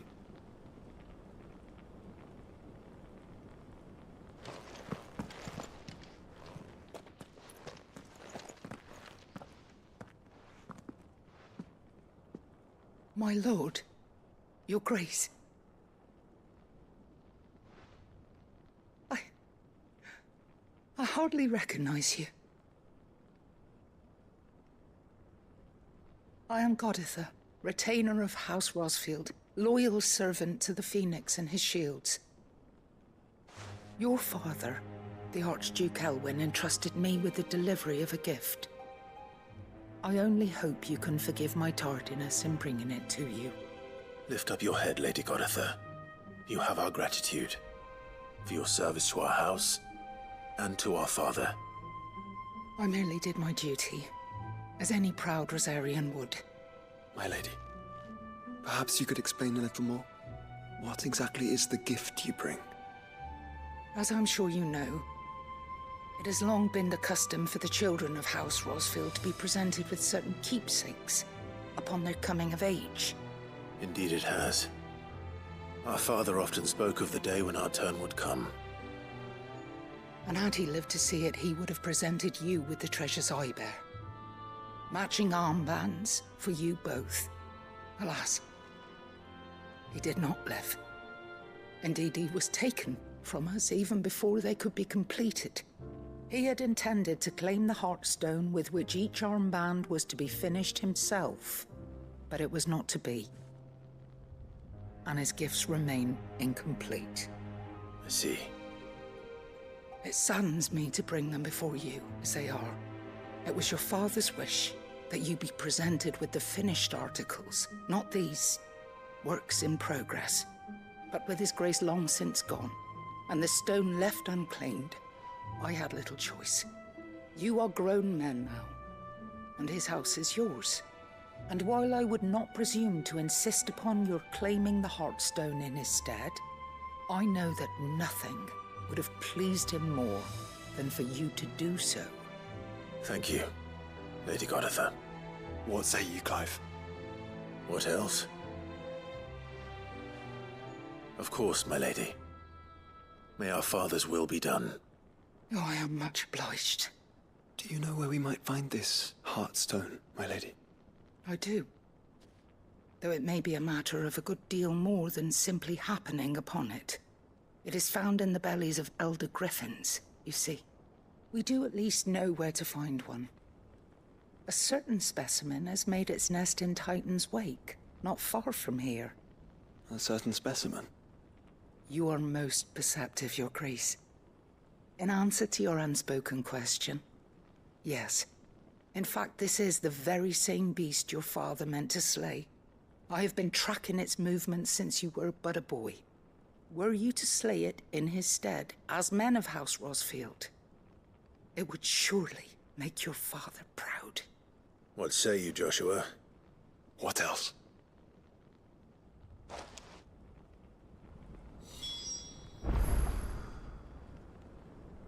The griffin your father meant to slay is currently nesting in Titan's Wake, not far from here. Slay it in his stead, and claim the Heartstone that he could not. Titan's Wake is to the south of here.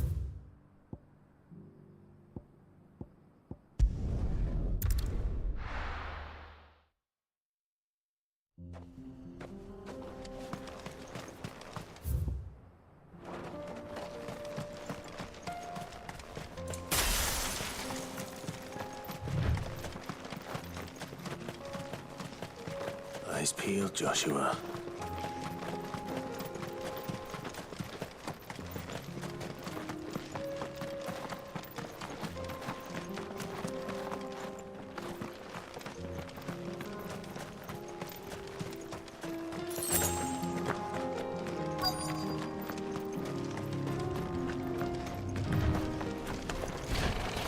it is. For House Rossfield.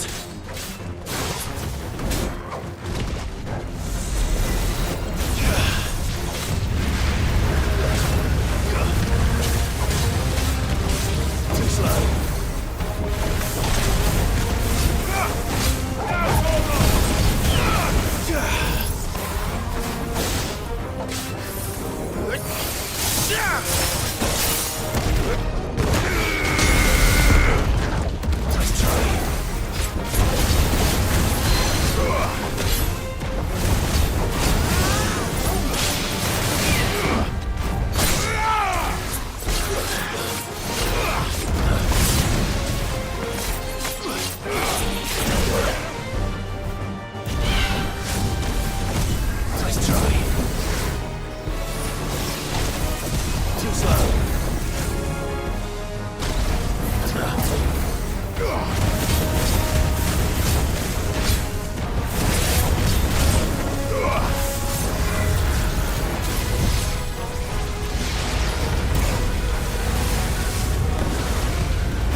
Is this the Heartstone?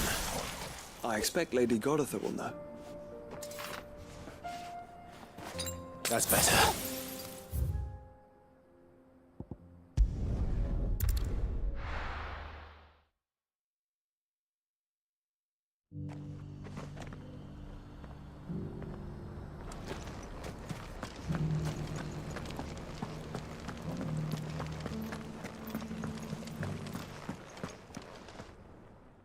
Thank the Founder you were safe. The Griffin is slain then? And the Heartstone claimed.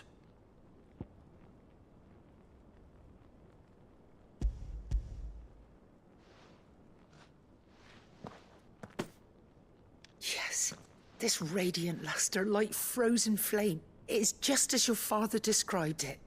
Thank you, my lord. Your Grace. Your father would be so proud.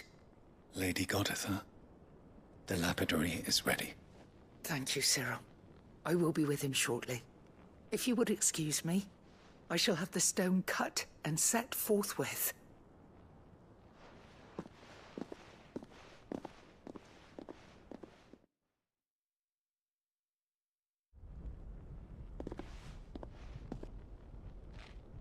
The armbands are complete. Pray, take them.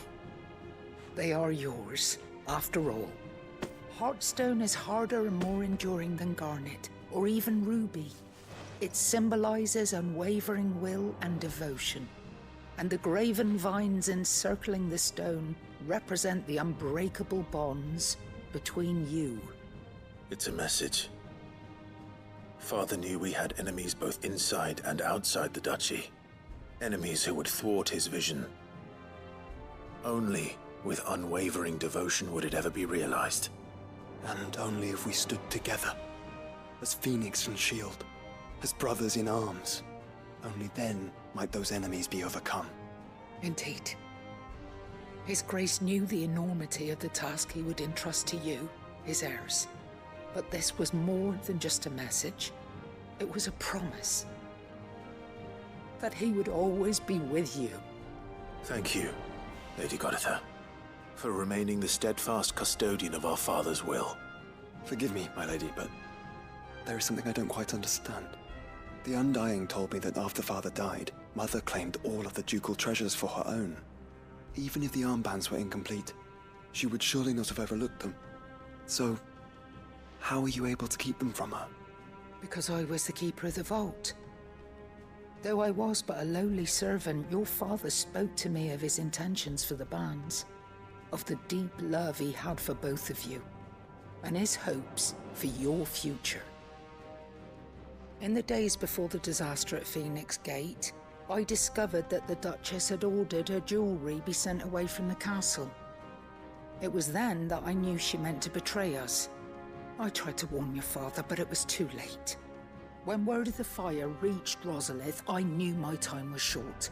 So I took up the armbands and I fled into the night. And thank the Founder you did. Yet my duty to your father was incomplete. Not knowing what else to do, I followed the Griffin, thinking I might claim the Heartstone on its passing. And so my pursuit continued, until Lord Cyril appeared before me. He informed me that His Grace's will had been recovered, and that his sons were alive and well. Lady Goditha, on behalf of my father and all the people of Rosaria, I thank you for your loyal service. As do I. Thank you, my lord. Your Grace, for coming back to us, for giving my service meaning.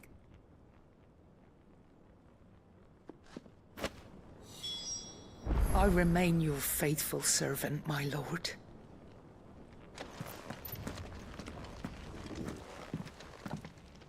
The bands suit you well. It must be gratifying to finally receive the inheritance that was denied you for so long. It is. And we thank you for the part you played, Cyril. If you would permit me to play my part a little longer, might I suggest that you make your way to your father's memorial atop Hawk's Cry Cliff? Let him see that you have received his blessing, and that his vision lives on in you. I suppose it would be churlish not to. What do you say, Clive? Should we pay Father a visit? I think we should. I was hoping to be able to offer him my thanks before we left for Origin. Your father's helm is enshrined there. It has been since the day we recovered it from Phoenix Gate. I prithee claim it, for it too is a part of your inheritance, and I do not doubt that your father would prefer it in your hands than perched upon some lonely rock. Thank you, Cyril.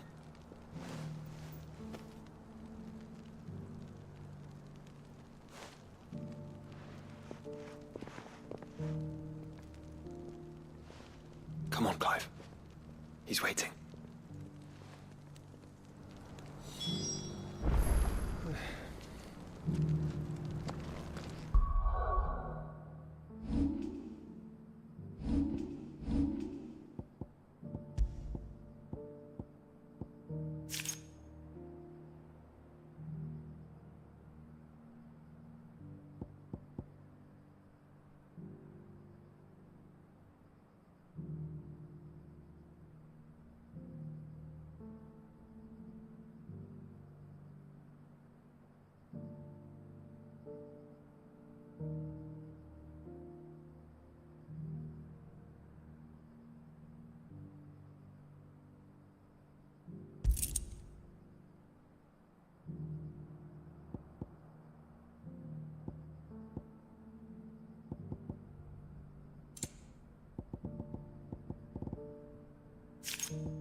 Why the hell?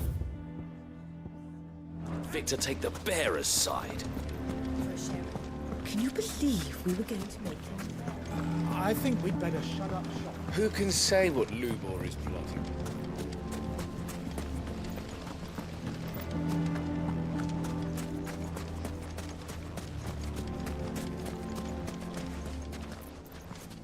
Good day, my lord.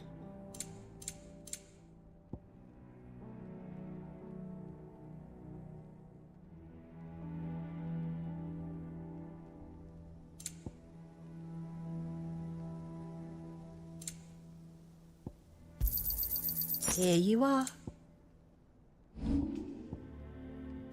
Fare you well.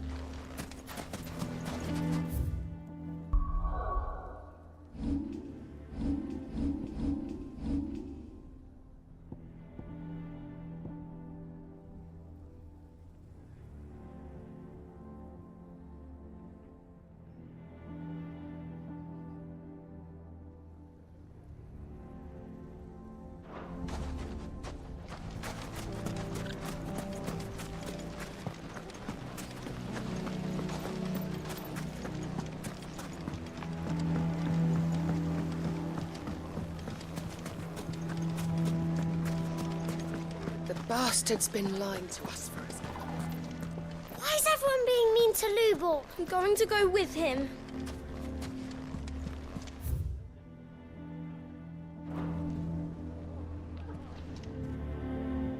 Here to help me pack? Thanks, but I'll be traveling light. I'm almost finished already, in fact. You're really going to go through with this, then? I am. But before I go, there is one small issue I'd like... If it's within my power to help you. It's the children. I refuse to let them share in my disgrace. And if I leave them here, they surely will. Our friendship would see them ostracized forever. But I can't take them with me either. I can think of only one place where they are certain to be safe, and provided for, and loved. The Hideaway. Of course. The children would be more than welcome. Thank you, Clive. I will not forget this. Lubor, are you still here? What is it, Ferda? You look pale. There's been a flood in the Velcroy, a damn big one. The League of Outlaws encampment was completely submerged in ether. What? Every last one of the bastards has turned, and they're headed this way. Bandits are one thing, but Akashic bandits are quite another. The town guard won't stand a chance against them. We need to evacuate. There's no time to lose. Ferda, gather the men. The Akashic may strike at any moment. We must make ready to cover the townspeople's escape. Well, what are you waiting for? Yes, my lord. Clive, change of plan. The children stay with me for now. I need you to find Conrad and Natalie. Tell them to prepare for a full and immediate evacuation. Understood. I'll do what I can to convince everyone else. Wish me luck.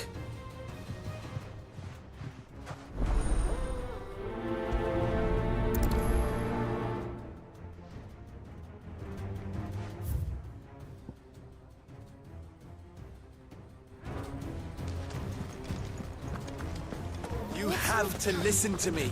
They're coming. You need to... Why do they always have to make such a fuss out of it? What's the... Ah, it's... What do you want? To pass on an impulse. There's been an ether flood out in the Velcroy. The camp where the so-called League of Outlaws were gathering has been swallowed. They're no longer just bandits. They're Akashic now, and they could be here at any moment. You need to begin preparing for a full-scale evacuation right away. Oh, do we? Lubor, perhaps. You may believe his... But why would he lie about something like this? Some twisted attempt at revenge, perhaps. If he had not been unmasked, he may well have been elected our leader. A great honor for one of his kind. One he might well feel aggrieved at having been denied. Lord Underhill, forgive me, but Lubor cannot be true. You may not trust me. If there is any chance that this is true. There isn't. Now be off with you. You're making a mistake. Come, Clive. If our words will not move them, then we must find another way to help save the town. Right. Let's speak to Lord Ferda.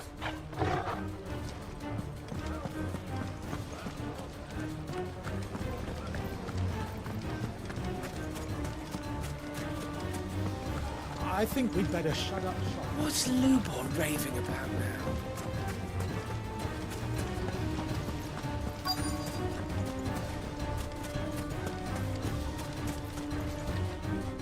Lord Ferda. Cid, what's wrong? I went to warn Conrad and Natalie about the Akashic. They've convinced themselves the bloody which means the town guard can't be, but I can. You only have to. I appreciate. Cid! Ferda! I've been looking for you. Victor. I couldn't abandon, and Lubo is in need at this very moment. Come quickly.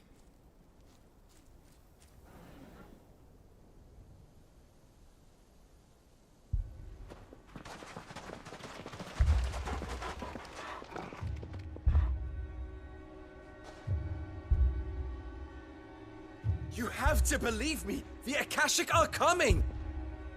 They don't eat, they don't sleep, they don't tire, and they don't care who they kill.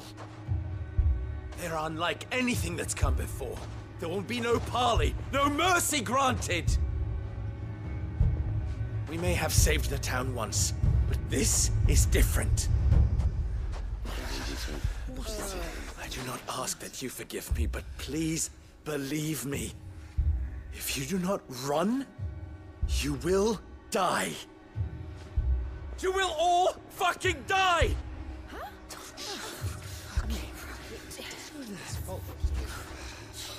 You'd like that, wouldn't you, bearer?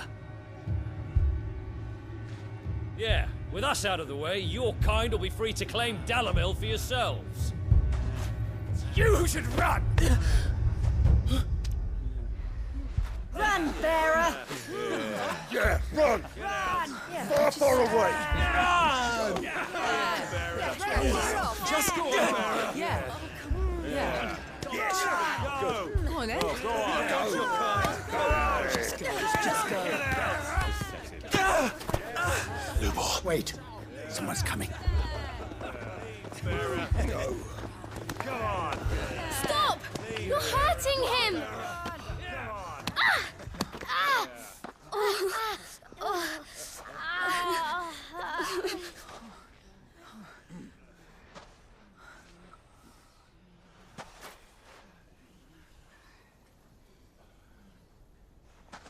What did Lubor ever do to you?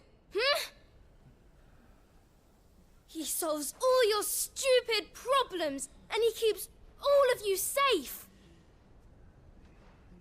You know there's nothing he wouldn't do for this town. Who was it who made that cleaver you use every day, Conrad? And what about your counting table, Natalie? Who fixed that? Whose men make sure the streets are clean so all your boots don't get dirty? Who spends all day, every day making sure things run smoothly round here? And none of you ever say thank you. Ever. But did Lubor ever complain? Well, does he ever stop smiling? He keeps this whole place going. And you act like it doesn't even exist.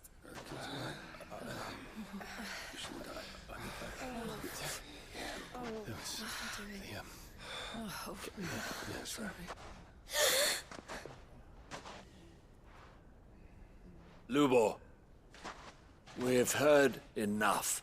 Wait! We will not run. The town guard will not abandon the very place it is sworn to protect.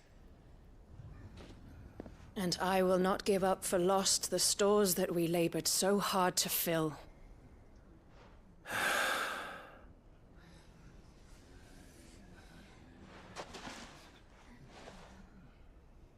So tell us, how do you propose we deal with these Akashic of yours?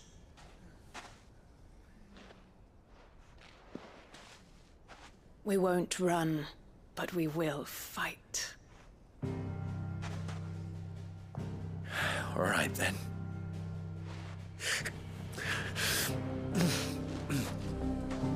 Fine.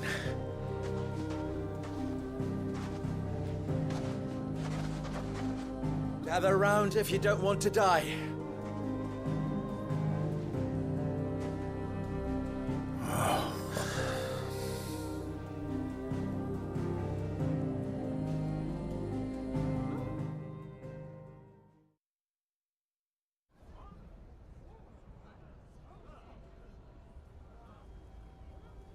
Allow me to explain the situation.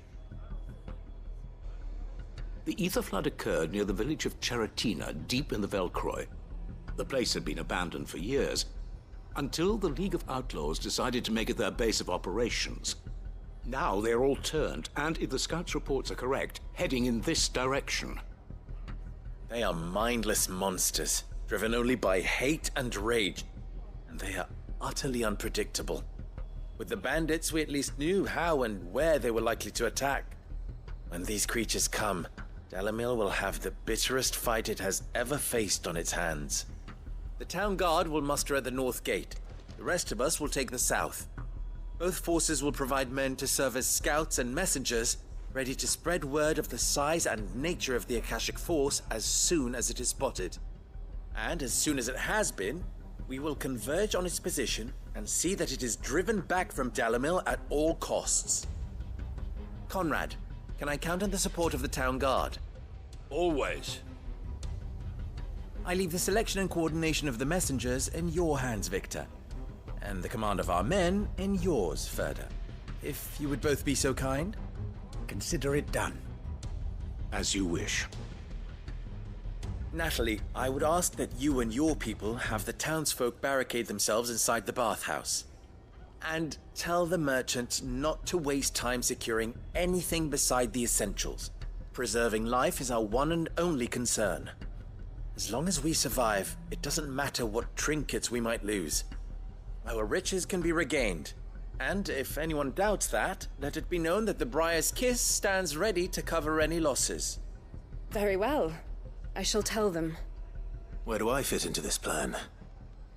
Where else but the most perilous place of all? I would like you to travel to the home of our erstwhile League of Outlaws, Cheratina itself. The main host is most likely still there, and Dalamil will not be safe until it is eradicated, root and branch. A little gardening. How pleasant. I doubt it. I have a feeling these weeds will be particularly stubborn. Luckily, so am I. So you are. All right then, we all know what we have to do. Now it's simply a matter of doing it. For Dalamil.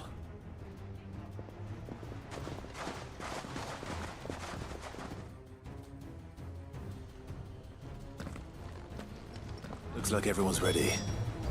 We'd better not keep them waiting.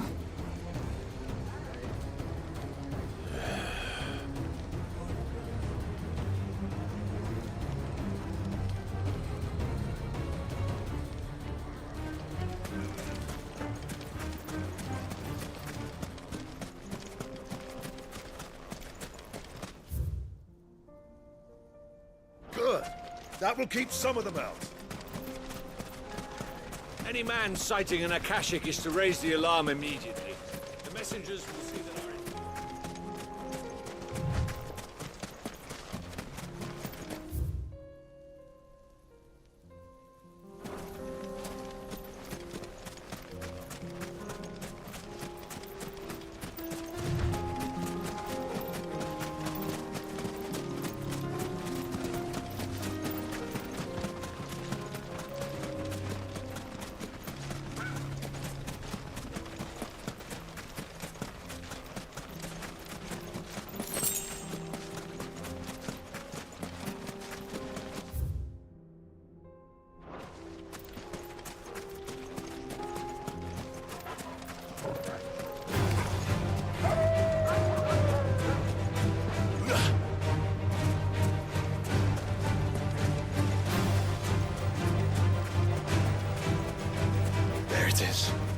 flood.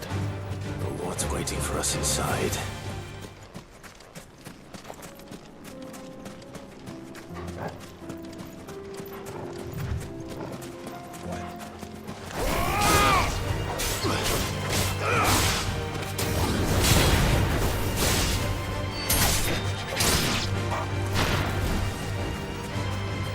All yours, Torgal!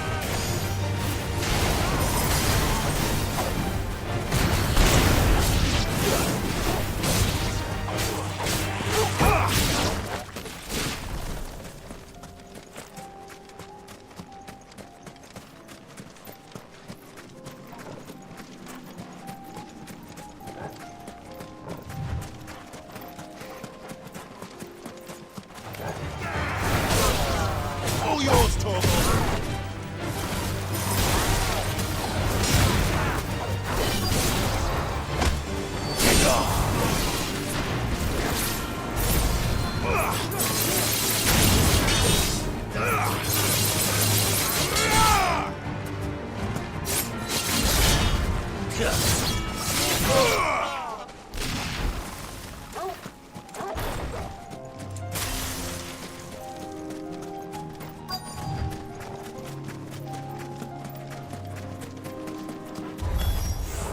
We can't leave a single one alive.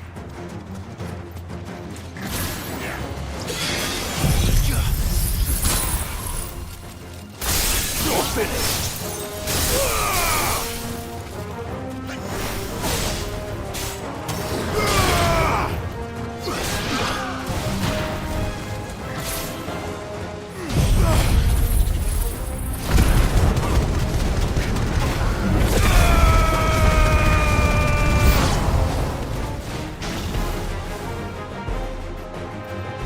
Titan!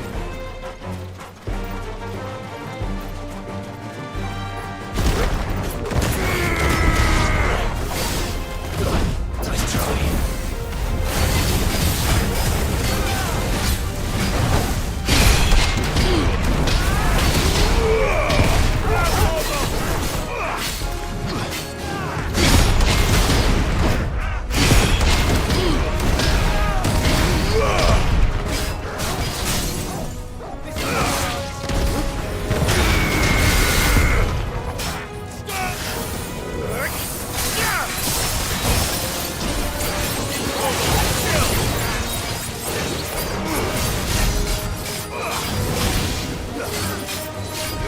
Too slow.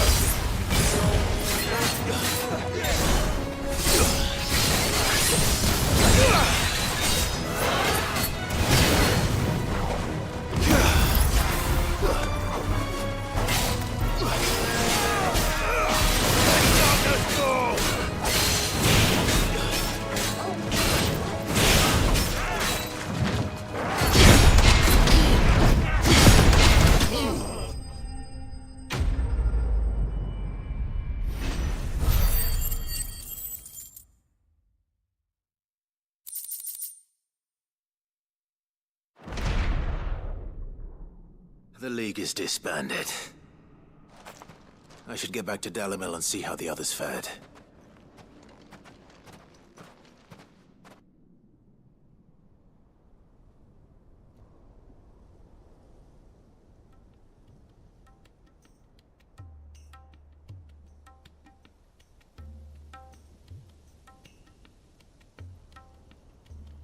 All the Akashic we were able to find have been dealt with.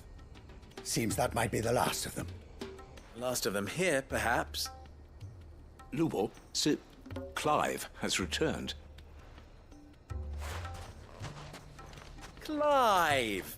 What news from Charatina? It's done. Root and branch. I knew you wouldn't let me down. Thank you, my lord. Friends, the Horde has been driven back. The Akashic have been defeated. And we need not fear the arrival of any more, thanks to Clive. Victory is ours. We bloody did it! We saved Dalamil. Lubor, allow me to apologize. After all you have done for this town, we should never have doubted you. But we did. And for that we are truly sorry. We only hope that you can forgive us. We need you, Lubor. Dalimil needs you. So, if you would still like to be considered for the position of mayor, you have our backing. You do remember that I'm a bearer, don't you? We do. But that is not a stain on your character. It is a stain on ours. We thought only of what we perceived bearers to be, not what you truly are. The man who saved Dalimil twice over. I see. But I will only accept your proposal on 2 conditions. Name them. Firstly,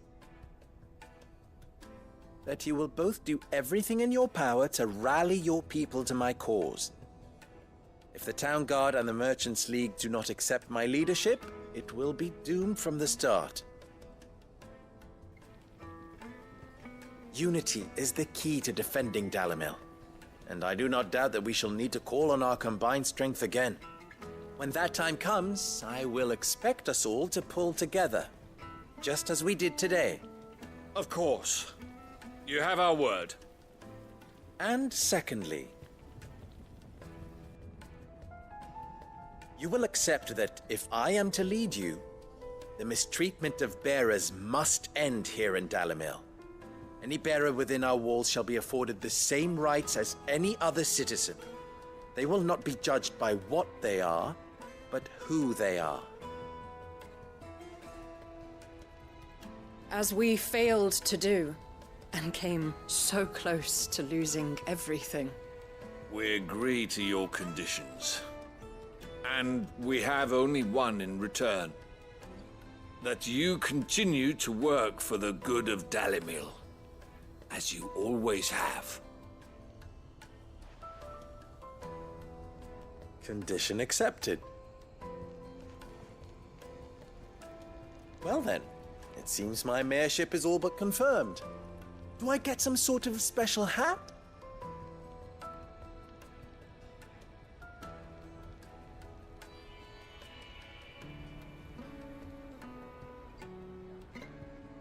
How fickle fate can be. Not so long ago, I had resigned myself to leaving Dalimil in disgrace. And now, I find myself her leader. Here. For everything.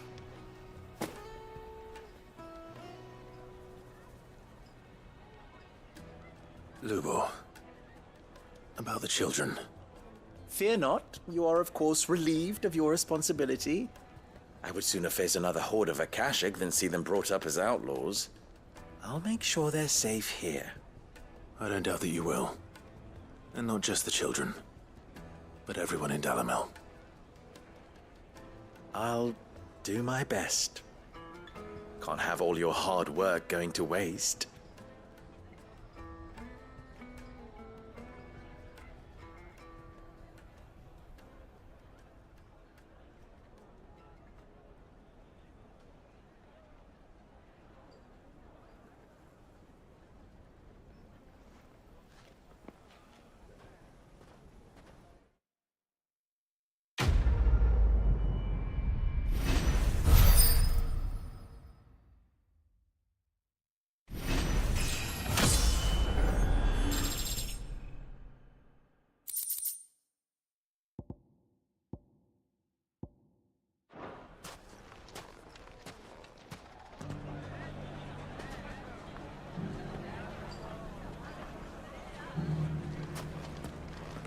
I shall devote my every effort to creating a haven for man and bearer both.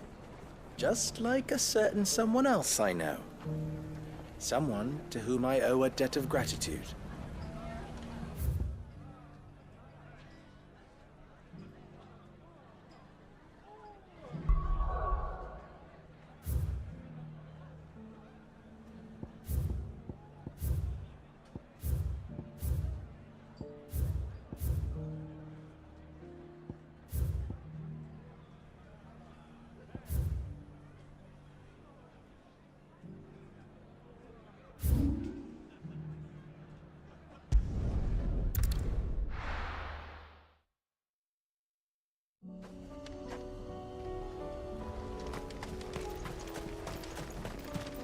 unwavering will and an unbreakable bond. Do you really think we're strong enough? To save the world? Of course. To have overcome Father's political enemies? Of that I'm less certain. Especially knowing what we know now. What Mother was truly capable of. But perhaps these bands would have helped. Knowing he was with us would have made all the difference. It's just back there.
Father always fought for what he believed was right. It wasn't until that night at Phoenix Gate that I realized I had never fought for anything. I always had someone else to do the fighting for me.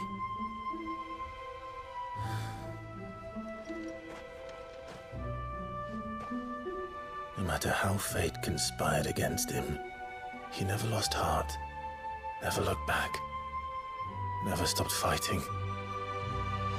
To me, he was the greatest of men. I've been trying to live up to his ideals ever since.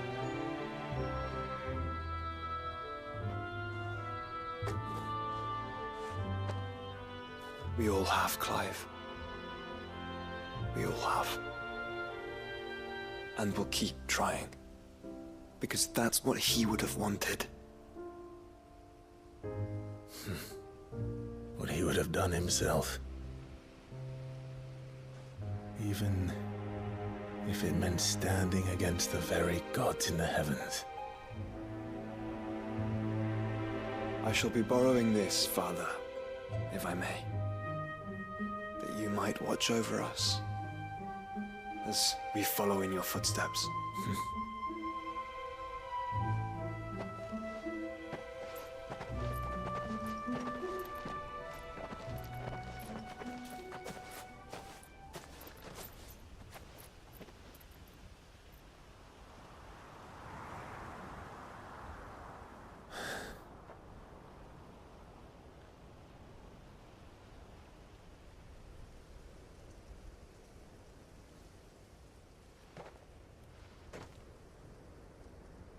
We won't lay you down.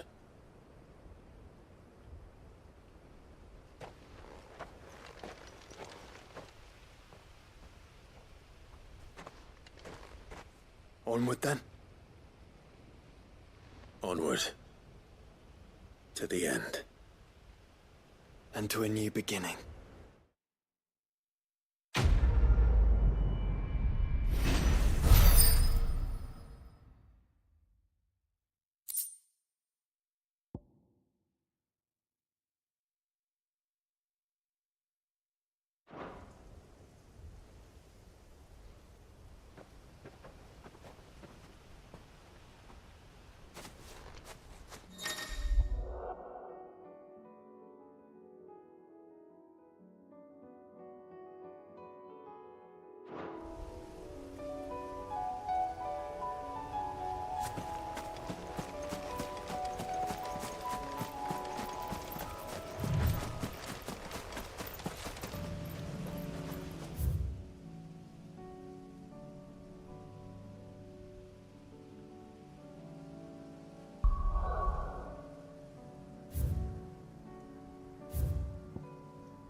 Well met.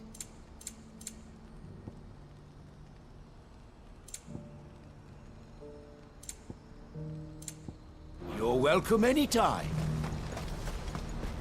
Do you see that too?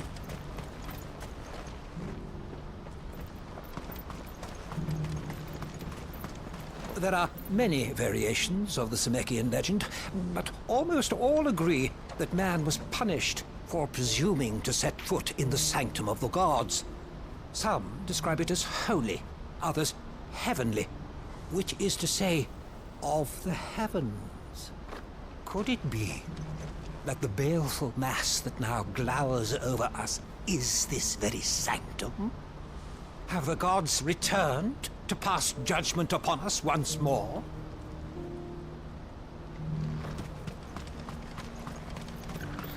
Papa? What is it? Oh, please. I'm scared. Nothing good's gonna come of this, I'm telling you. Just looking at it's enough to say.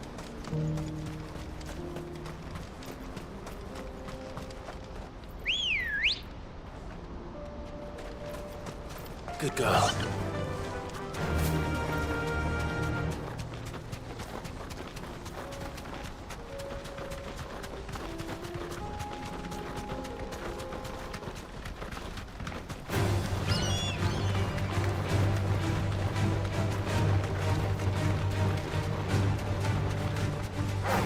Time to fight.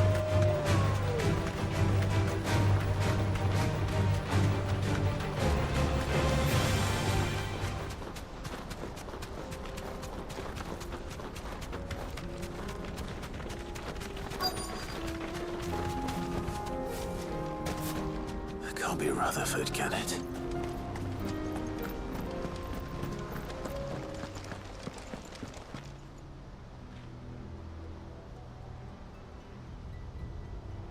Turncoats and cowards, the lot of you! If it's a fight you want, it's a fight you shall have! Allow me. I don't need your... Please, Field Marshal, oblige him. This won't take long. You're right. It won't. Men, finish him.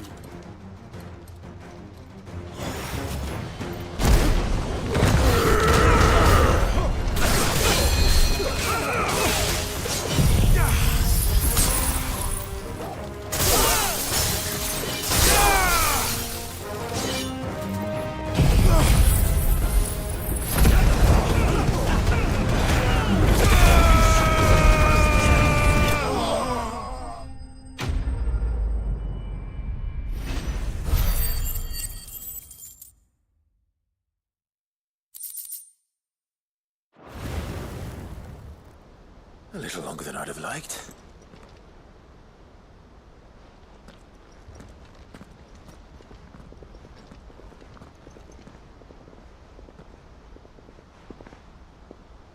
Field Marshal Havel, I presume. Are either of you injured? No, my lord. You arrived just as our escort turned on us. Fucking traitors. I'd heard reports of soldiers in the outlying regions abandoning the oaths they swore. But I hadn't thought the corruption had reached so close to the heart of the Republic.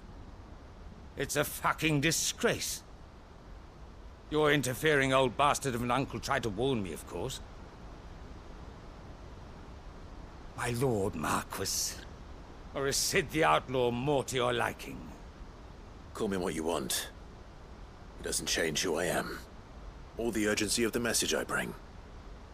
My uncle has a plan to right the realm, and he needs your help to see it through. Before I agree to anything, I'd have you answer one question. What do you stand to gain from all this? I won't deny that I might benefit from further chaos. But I seek a new beginning for all of us. And while the choices I've made may not always have been the right ones. I know I made them for the right reasons.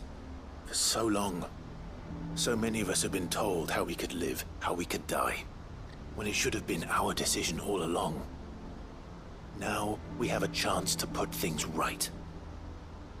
But in order to take it, we must stand together. Even if it be beside those with whom we don't see eye to eye.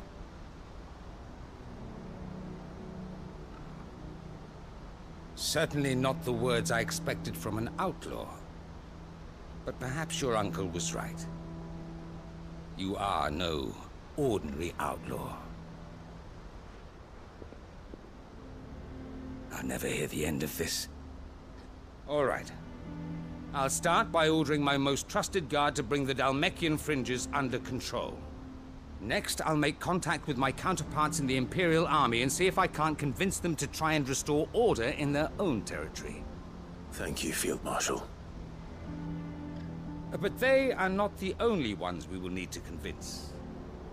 What do you mean? I don't doubt that I can bully some sense into a few generals. But those they answer to require a different kind of persuasion. And when it comes to honeyed words, well, we will need an envoy. One who can court even the most stubborn of statesmen. You, perhaps? I'm flattered. But I'm no diplomat either. And I have other problems to attend to. What we need is a skilled arbitrator. And I may know just the person. Is that so? And would he happen to be an outlaw too? Of a different kind, perhaps. Well, beggars can't be choosers. I suppose we'll all have to find a little of the outlaw in ourselves if we're to make it through this. Very well. Send your man to me right away. I shall.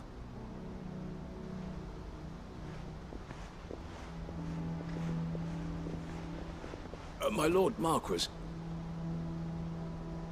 Your Lord Uncle bade me escort the Field Marshal to his manor in Port Isolde. And I will see that my associate joins you there. Very good, my lord.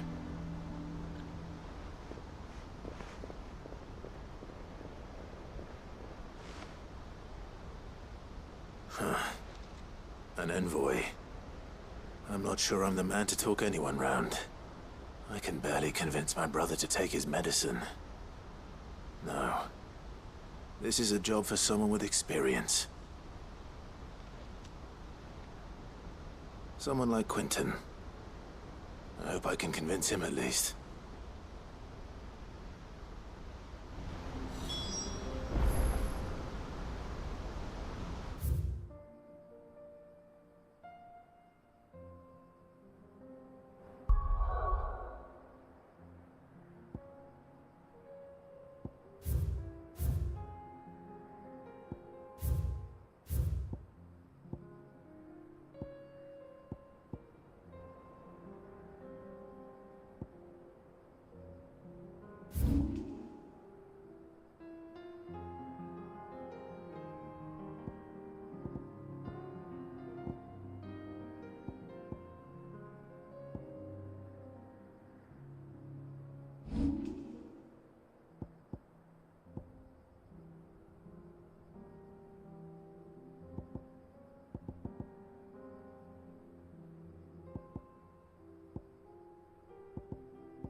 I made sure our fallen comrades were laid to rest.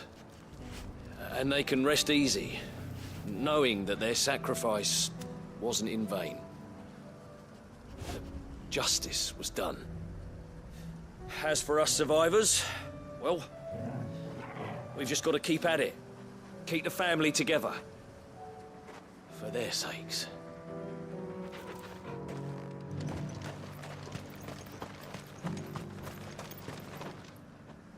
Quentin, I have a proposal for you. Do you now? Something tells me you'll be asking more of me than a cask of Gotand gold. Go on then. Propose.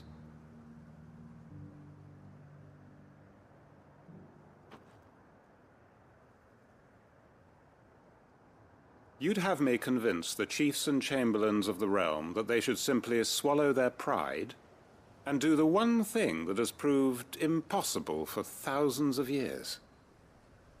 Was there anything else? Perhaps I can fetch you a meat pie as well. I know it's a lot to ask, but I can think of none better suited to the role. And you'd have me give up what little I have left to do it. I told you, Clive. The people of Lostwing are my family, and I cannot abandon them. You'll have to find someone else. I'm sorry to hear that. So am I. And why might that be? What he's asking. How's it any different to what you've done so far? They want you to speak for those who can't speak for themselves. That's what you do best. If it's the vineyard you're worried about, we'll see that the grapes are picked and the tons filled. You know we will. It's not that. Then what is it? You said yourself we're family. Don't you trust us? You know that's not what I'm... Then what are you saying? That only we are worth saving? Why turn your back on everyone else? You convinced us we could build new lives for ourselves, and if you can do that, who's to say you couldn't convince the entire realm? A stirring argument. I fear that any rejoinder I make might fall somewhat flat by comparison. So you'll join us? Where do you need me? Field Marshal Havel will want to speak with you in person. He's currently in Port Isolde. I can arrange for a party of Cursebreakers to accompany you there.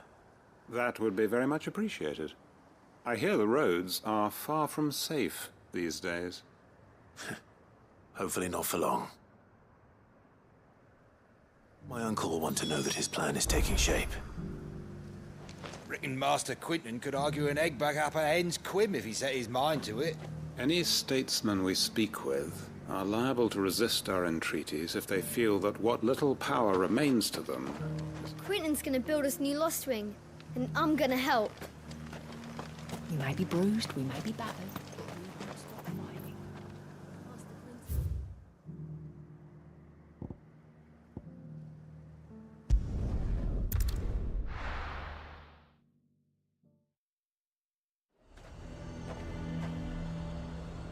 Nazaire might at least have mentioned where in Northreach he'd be testing this recruit. The Dame actually cares about this town, unlike the Duke. Welcome, welcome!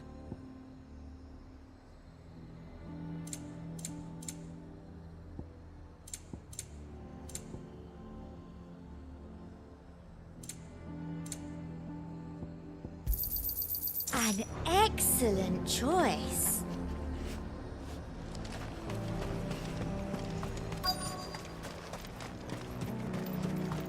I'm nervous. Well met, Sid. This is the Initiate. Ember, present yourself. At your service, Master. Please, just Sid. There are no masters here. Your life is your own. Oh, of course. Thank you, Sid. The Sergeant says you'll be evaluating me at my trial. To become a scout, yes. You are aware of the dangers inherent in that role. I am. But I swore I'd face them. Just like the man who saved my life. And who would that be? Gav. It was him who found me and freed me. No magic, no support, just one man and his nose. Came and sniffed me out. It taught me what one man can do. if he puts his mind to it. And I've been training ever since, so that one day I can be someone's saviour, just like Gav was mine. I'm sure he'd be flattered. You clearly have good intentions, Ember. And it sounds like you're under no illusions. Stick to this path and you'll make a fine Cursebreaker. So, what? Have I passed? You haven't even started yet. Now listen.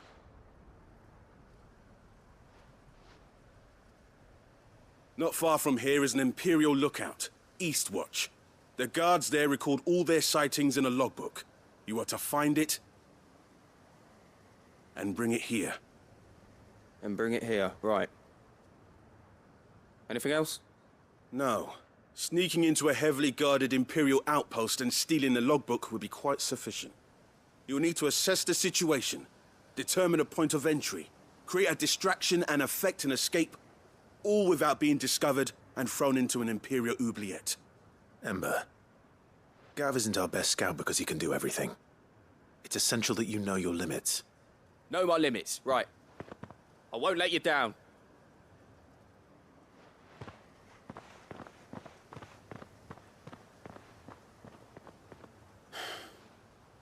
It shouldn't be as dangerous as I made out. But keep a weather eye on him all the same, would you? On my way. All right, Ember. Impress me.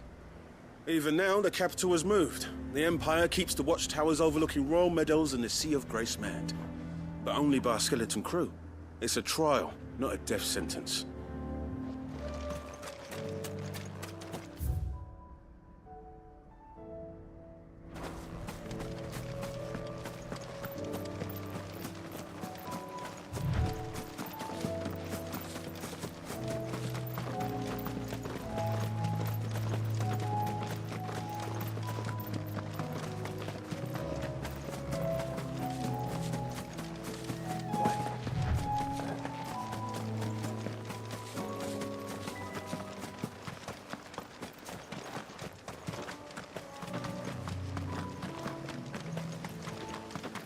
These are clean kills. Perhaps young Ember really is ready.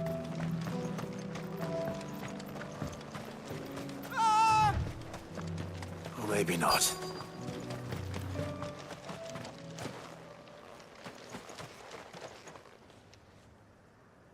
Damn it. Ember, draw your sword! I can't! Then run! If you want him, you'll have to go through me.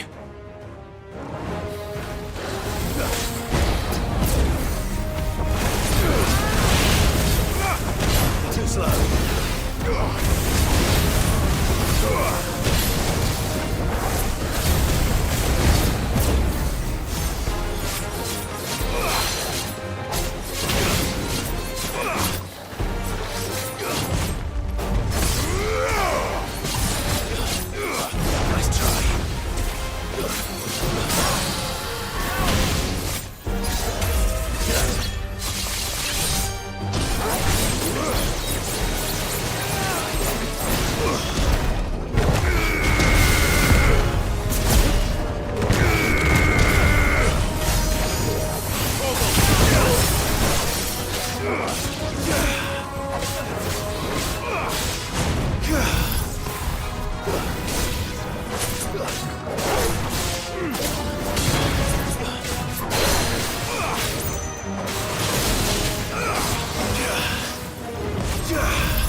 Ember, are you...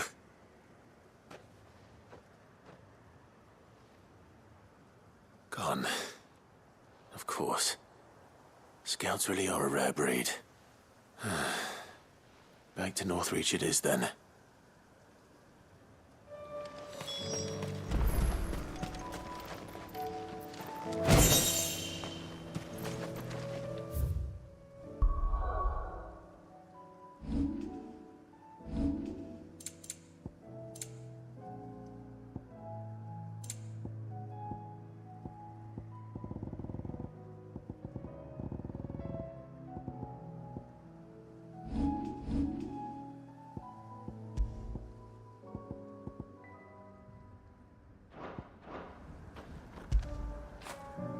all right, boy.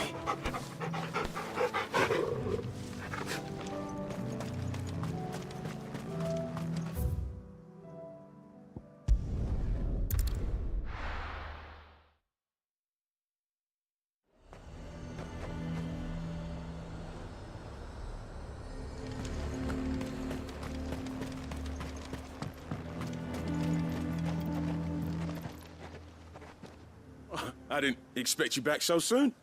Where is Ember? How did he fare? I thought I'd find him with you. He must have fled. I followed him to Eastwatch, where I found him being set upon by a wild Avis. He was just standing there. Didn't even draw his sword. I had to step in and take care of things. But by the time I had, he was nowhere to be seen. I assumed he'd set off in your direction, but apparently not. I'm sorry, Sid. I knew the boy had a nervous streak, but he seemed like... The right man for the job? I believe this is the logbook you tasked me with retrieving. Eh? How did you... Don't you tell me you breached the tower while Sid was busy saving your skin. What? Wasn't that what you asked me to do? To bring the thing back without getting caught? He has you there, Nazaire. And he did it all on his own. But Sid, he did what he thought was best. And now I have to decide whether I agree. Of course. We'll await your evaluation back at the hideaway. Don't you leave my sight. Yes, Sergeant.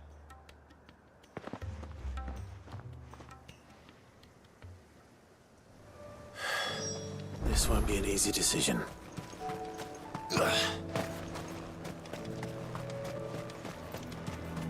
We'd have our coin, our stock and our stores. The garrison is threatening to pull their sentries from the markets if we don't call.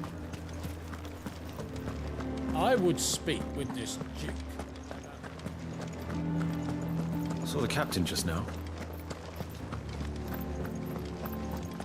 Your town needs you. I need you. But the Duke would have me clapped in irons.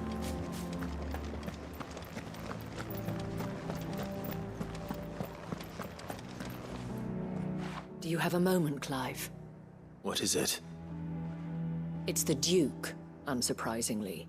His Eminence has assumed full control of the garrison and put every able-bodied man to work on the fortifications. The town was left all but unguarded, so Philippe was compelled to form a citizen's watch to fill the void. And though my dear boys have been characteristically willing to assist him in this, they want for bodies. So I was wondering if you would lend them your strength, that the people of Northreach might sleep easier, if only for a few nights. Of course. Whatever you need. Thank you, Clive. What would I do without you? Philippe told me he had men stationed at... Where can I find the mistress of this establishment? Here, my lady. To whom do I have the pleasure of speaking? My name is Sabine, and it is my displeasure to be the daughter of the Duke of Oriflamme, who I understand is causing you and your town no small amount of trouble. I wish to speak to you about what might be done. Very well. Let us speak. I trust you'll forgive me, Clive. Absolutely. Our conversation can wait. Please, proceed. As you know, my father is a most overbearing and supercilious man, and I join you in objecting to his every action. Indeed, I owe you my thanks for continuing to argue against his reckless plans. Yet I fear he is not one to be swayed by reason. No.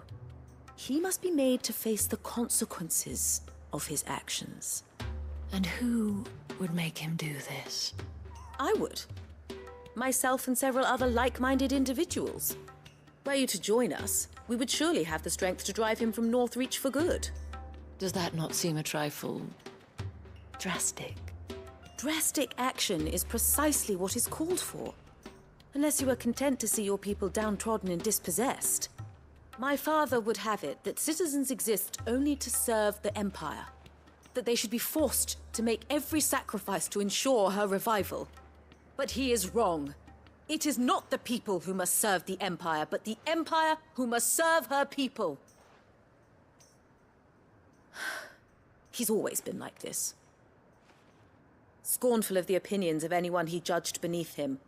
But he cannot be allowed to ride roughshod over the common folk any longer. We must fight him by all possible means. Fight him? No. My purpose is to quell the tension in Northreach, not to stoke it. Respectfully, my lady. Our only chance of saving this town depends upon every one of us uniting against our common enemy. Your father and his followers included. While I understand your frustrations, I cling to the hope that he may yet be won round. False hope, I assure you. But I see that your mind is made up. I shall bother you no longer. If you will extend me the same courtesy, I bid you good day. She certainly has spirit. Indeed. But unfortunately for us, that spirit is only likely to harden the Duke's resolve, which may be enough to seal the fate of this town. Not that she cares. This is all about her and her father. Families. I'm sorry, where were we? Ah, yes. I was about to tell you of Philippe's plans for the town watch, but perhaps it's better that you heard them from him. I believe he's in the market, if you'd be so kind as to seek him out. Right away. It's just a pity I cannot join you.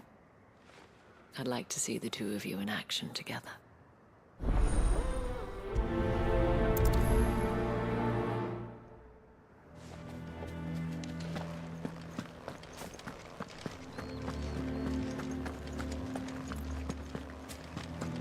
Your town needs you. Saw the captain just now.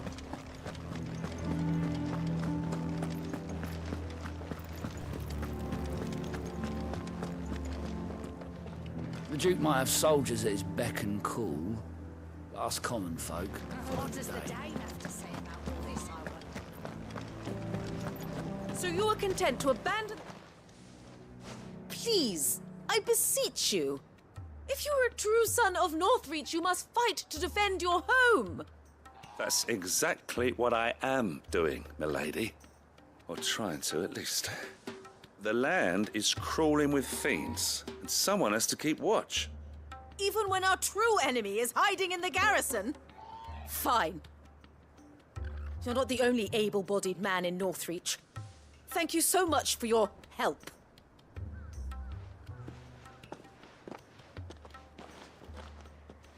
She cornered you too, then? Could hardly get a word in edgeways. Like father, like daughter, eh? She made an uninvited appearance at the Vale earlier, hoping to convince the Dame to join her in fomenting rebellion. I bet that went well. Her ladyship seems to have a way with people. Anyway, what brings you here? Our mutual friend thought you might welcome some help. Oh, she did she? Right as always. In fact, you're just the man. We've had some reports, you see. Sightings of, you know what. They're back. Seems that way. All over, too. We haven't been able to confirm anything yet, but if you're willing, you could go and see what's what. Right. Where should I look? You know Grieger's Weep? One of the sightings places them somewhere on its shores. I'm on my way. Thank you, Clive. I'll look into one of the other sightings. Let's rendezvous back here later.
reports were true.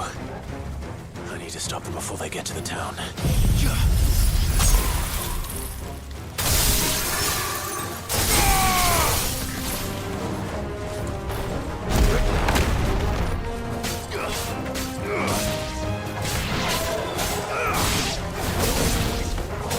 All yours, Torgal! Shiva!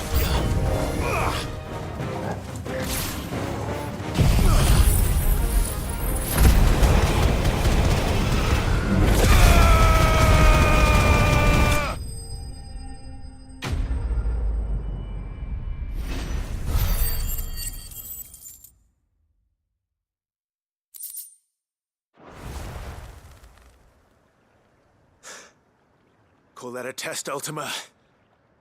Clive, it's me. Are you all right? I am. I dispatched the few that I... Well, that's something, I suppose. But what were they doing south of... We might be able to fend off an attack from one. Do you have eyes in the... Some. I should make you head back to Northreach. I want you there just in... What do you mean? Her ladyship's been busy stirring up ill feeling towards her father. What? I'll do what I can to be careful out there. Don't worry, I'm not like you. Once...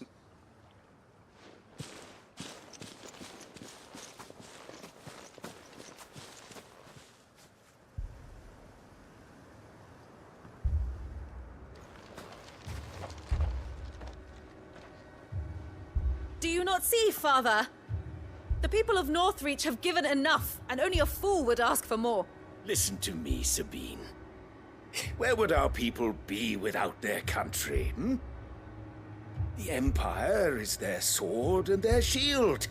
It is she that ensures they can live without fear. And now she teeters on the brink. Without their sword, how will the people fight? Without their shield, how will they protect their kin? Can the unarmed stand against the advancing hordes? No. But there is yet hope. A new shield, a new sword. A new empire. We can rebuild Sandbreck, just as Great Griga wills it. Perhaps we could, Father. But we don't want to. Not if it is built on the broken backs of the people. Please, let us not quarrel in the street. You must see that no good will come of this. Our fight is not with each other, but with the threat that draws ever closer to our gates. A threat that your sword has yet to rid us of, Your Eminence. You will hold your tongue, whore! You may have filled my daughter's head with your heresy, but I will not be corrupted. Corrupted? Your daughter's opinions are her own, as you would know if you had ever deigned to listen to her. At least I hope they are your opinions, and not posturing born of a family feud. Northreach deserves better than that. Northreach deserves better than you, Carla. Yes, I know who you are. The slut of Twinside who bedded a Branded. Jealous, are you? That a woman might choose a bearer over a pious man of Griga. Clive! I met a swarm of thralls coming south from Oriflamme. Hundreds of them. Too many to count. Oh, fuck. No. Work on the fortifications has scarcely begun. We will retreat to Caer Norvent and there make our stand. Did you hear me? That was an order! While this is but a heartfelt plea, let us make our stand here and protect our homes. Protect those that we love. Together, for Northreach!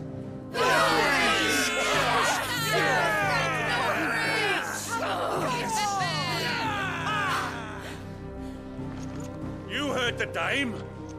What are we waiting for? Pikemen to the gates. Archers to the roofs. Quickly, come on!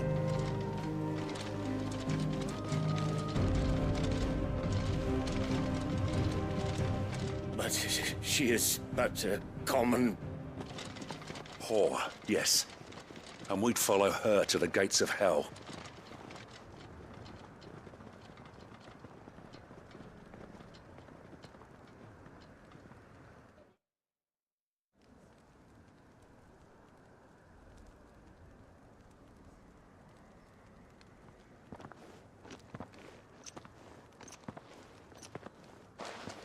The men have their orders, and they look like following them. I got them spaced out at regular intervals. Whichever direction the thralls strike from, there'll be someone there to meet them. Thank you, Philippe. Rest assured the people will play their part. The herbalist has donated her stock of medicines to me. Should any of your men be injured, take them to the Vale. We'll see to them there. Thank you, milady. I will. I'll play my part too. You still want for numbers. Unlike the enemy. I only hope I can go some way to evening the odds. Philippe, can I leave the south in your hands? I doubt the thralls by the lake were the last of their number. Of course. I'll lead a party down that way so we don't get taken by surprise. What about you? I'll make my way up the road to Oriflamme. I fought a few of these things. And while I can't promise to hold them all back, I should be able to thin the herd. All right. But take care. Thank you. Both of you. You can thank us when it's over. Till then, madame.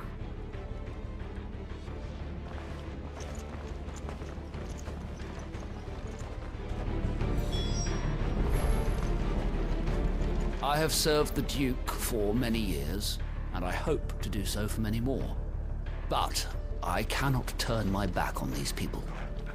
Our people. Merciful creature. Wherefore would you forsake me? Father.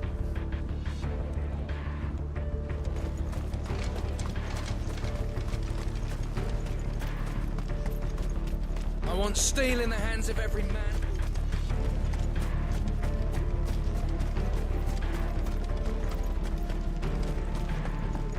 If any get by, you can trust we'll be here to meet them head on.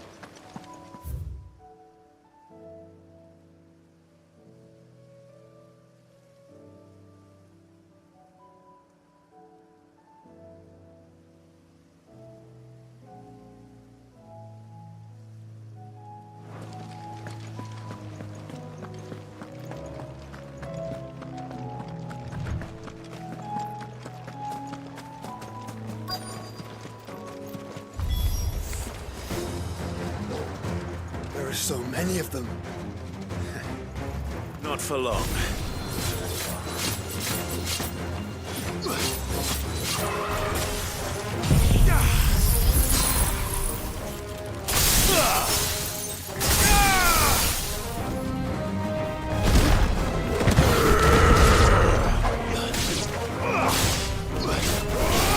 Stay down!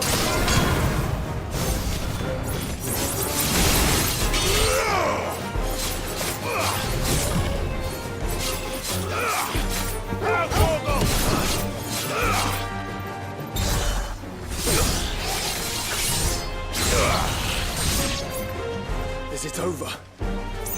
No. It's only just begun.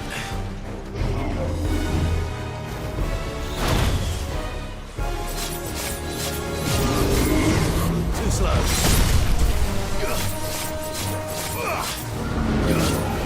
Nice try.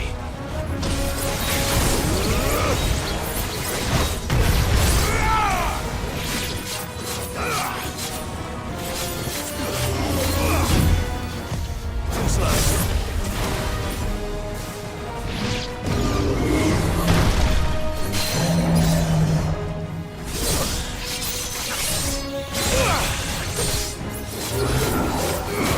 Nice try.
That looks to be the last of them. I wonder how the others fared. Better hurry back to town. Come on, Torgal.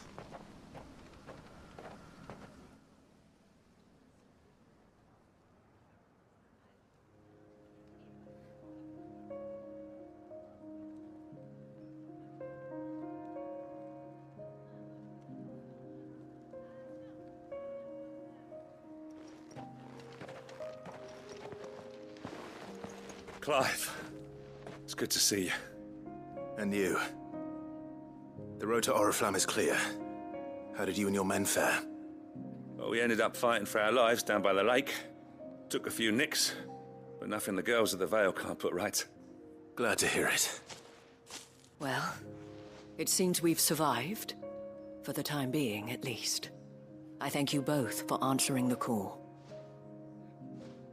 You were right. And I was wrong. About everything. I had thought that the only way to unite the people was under the banner of Empire. That without a strong hand to guide them, they would drift apart. To be borne hither and yon by the eddying currents of fate. But you brought them together. Not by force, nor by the exercise of goddess-given authority, but by simply being one of them. By knowing what they feel, because you feel it yourself. Our purpose was ever the same, Your Eminence. You were merely distracted by a loftier vision of empire and glory, while our eyes beheld matters closer to home. You have the right of it again. As did you, Sabine. His radiance said it himself. Sanbreque is naught without her citizens. I forgot that, and I am sorry. I'm sorry too, Father. I should never have taken things so far. I only wanted you to understand how the people felt. How I felt. But my anger got the better of me. Do not blame yourself, my dear. This was my doing. I should have listened to you. To all of you. Your Eminence, your Ladyship, I do not doubt that you came here with the best of intentions. But I believe the same could be said of us all. We all want safety, security, prosperity. Not just for Northreach, but for the entire realm. And we may yet achieve it. If only we work together. Will you join us in this? Yes. We shall. Thank you, Your Eminence. Now that that is settled, I must go and see to the wounded. The Vale's doors are always open to any soldier in need of relief. And today there are more than ever before.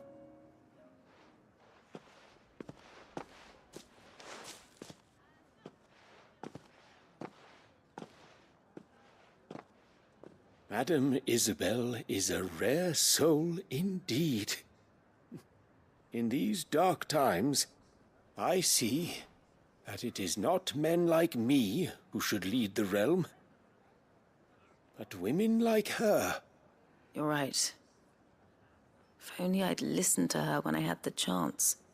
Forgive me for saying so, milady, but you still do. The dame said it herself. We can turn things around. We just have to work together. And that goes for you, too. You're one of us now. One of you? Well said, Captain. Let this be a new beginning. Not only for Sanbreque, but for us. Well, since there's nothing more to be done here, I should see if Isabel needs any help moving the wounded.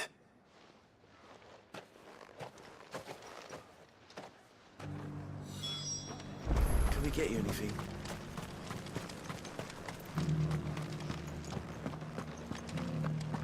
One of the dames, aren't you?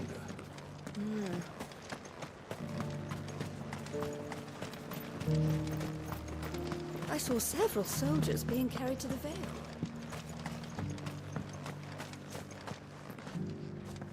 How goes the treatment of the wounded? I'd be happy to man one end of a stretcher if it would help. You've helped quite enough for one day, Clive. Thank you. Don't mention it. Oh, but I must. After all you've done for this town, it is the very least you deserve. Tell me, if Northreach had fallen, what would you have done? A woman of your means could find a home anywhere in the realm, but I sense you would rather have died here. It's a long story. For you, madame, I have all the time in the world.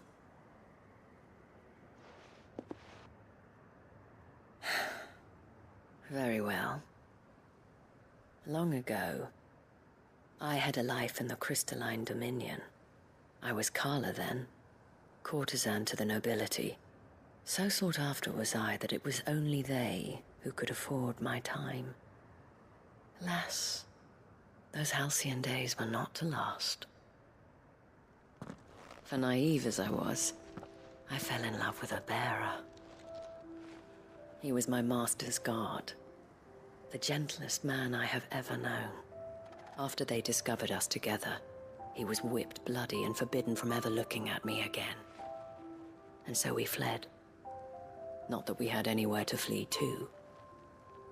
We wandered, aimless and starving, half dreading, half praying that the next day would be our last. Until we found ourselves here, in Northreach. It was the Vale that took us in, that fed us, clothed us, and healed our hurts. Those that could be healed, at least. My love was already too far gone. He passed away. He did. Not long after we arrived. But at least we were able to share a few moments of peace before the end. It was the greatest gift I have ever received. But the generosity of this town and her people did not end there. The men and women of the Vale supported me through my grief. Shared in it, though I was still a stranger to them. They treated me like a sister.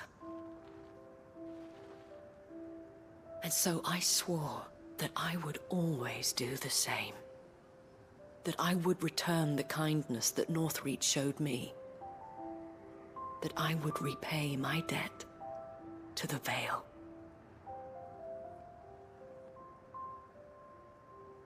Thank you, Isabel, for sharing this with me.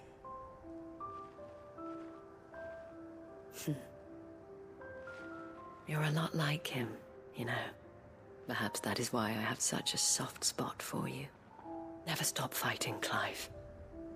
And I shan't either. I know that it will not be easy to keep Northreach together. But our efforts will be rewarded. Just look at us now. The people, the soldiers, even the Duke of Oriflamme and his daughter, all united in defense of this town that we have come to call our home. And what of you?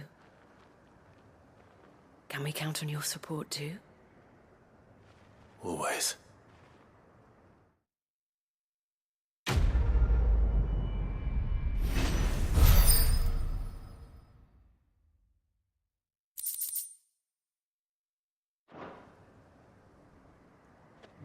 We have brought Northreach together. Now the fight begins to keep her together. For if this town is to survive, we must all play our part. Including you, Clive.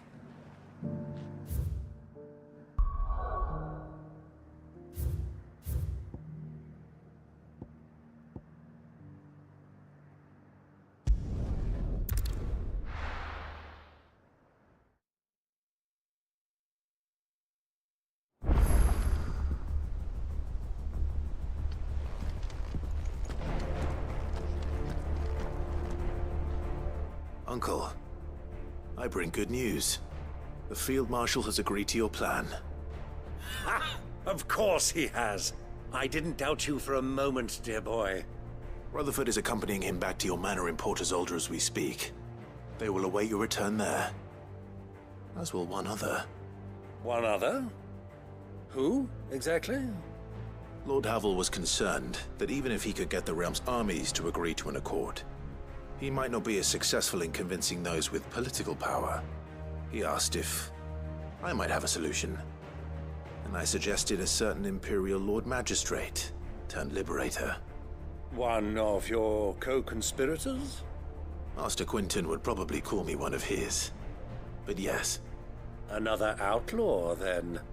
Just the thing we need to put these rotten politicos in their places. Good thinking, Clive. I'm glad you approve. The more the merrier, eh? Uncle, assuming Havel and Quinton can solve our problem with the armies, you still haven't mentioned how we might manage the grain shortages.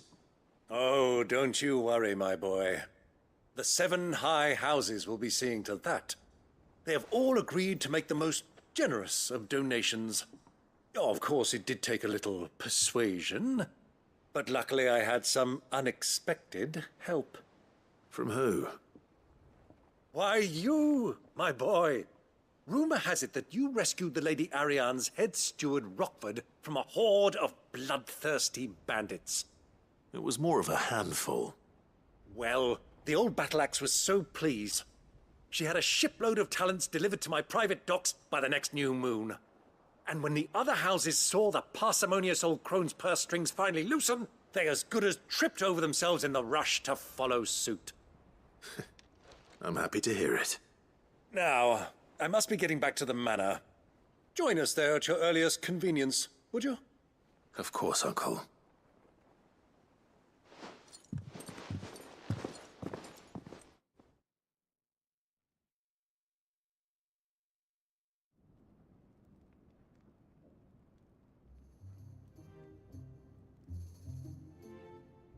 And how, pray tell, will we get that grain to the capital if the roads are still overrun with Akashic? You'll find another bloody road. I only have so many men, and I'm not about to send them headlong into an ether flood. That is, unless you'd have them turn as well. Well, I'd certainly eat less. Says the man with a belly bigger than a band of curls. My soldiers actually need their rations. Without any food to keep them going, they'll be dead even before you've sent them on your fool's errand. If I may, gentlemen, perhaps I might suggest an alternative approach. Though supply routes are indeed disrupted, there is no shortage of ships. Indeed, they bob away in every bay from here to Randalar, awaiting a safe haven. Allow them to make port and fill their bellies full of grain. And once those who crowd the cities are fed, ferry the displaced back to the countryside to work the fallow fields. But I'm sure that you wish to continue your discussion. Forgive the interruption. 2 such firm friends as yourselves need no help from the likes of me. Rutherford spoke fondly of the great bond between you. Us? Friends? I can't stand the man! Clive, I'm beginning to question the quality of the company you keep. And what kind of company were you expecting him to keep? The man's a criminal! Criminal? How dare you? You are not fit to breathe the same air as this fine, upstanding young gentleman. Upstanding? He calls himself Sid the Bloody Outlaw! Once more unto the breach.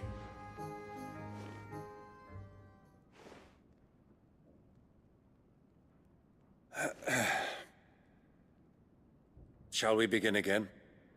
What we seek here is not to create a new nation, nor to claim the thrones of those that already exist. We wish simply to bring stability to the realm that mankind might weather the current storm. And to do that, we must convince those in power, the generals, the statesmen, the nobles, that our cause is just. There will be disagreements, yes, and I imagine some resistance, much resistance. But we cannot let that deter us. If we show them the path, show them that we walk it ourselves, then I am confident they will follow. The fate of the world lies in my nephew's hands. but the well-being of her people lies in ours. And we must not squander the chance that Clive has given us. Uncle Byron, Now, with that settled, let's move on to the signing of the Accord. For what great moment in history hasn't been accompanied by a little ceremony?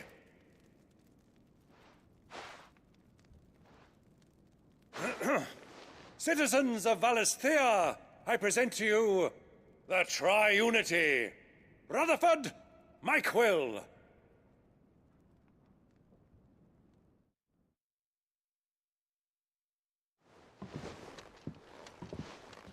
Well, my boy, the stage is set.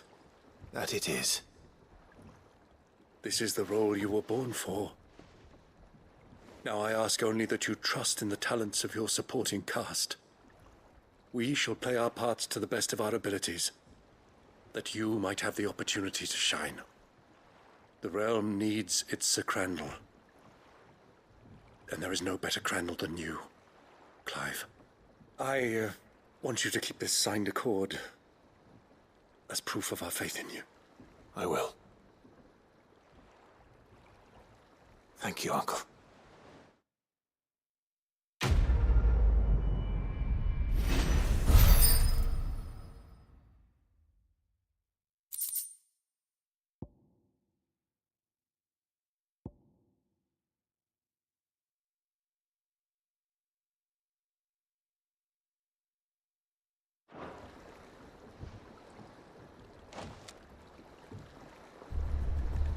Sorry, can't take you where you need to get to, but the Argo and me will be waiting when you get back.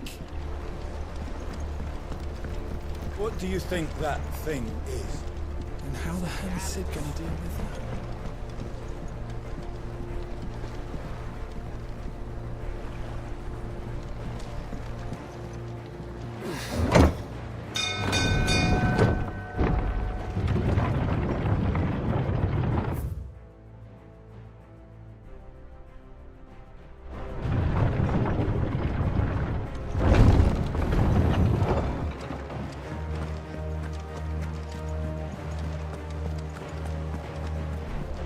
You should have seen him. The thing didn't stand a chance. Welcome back, Sid. Welcome back, Sid. Yes. Welcome back. Trip wasn't too much of a pain in the arse, I hope.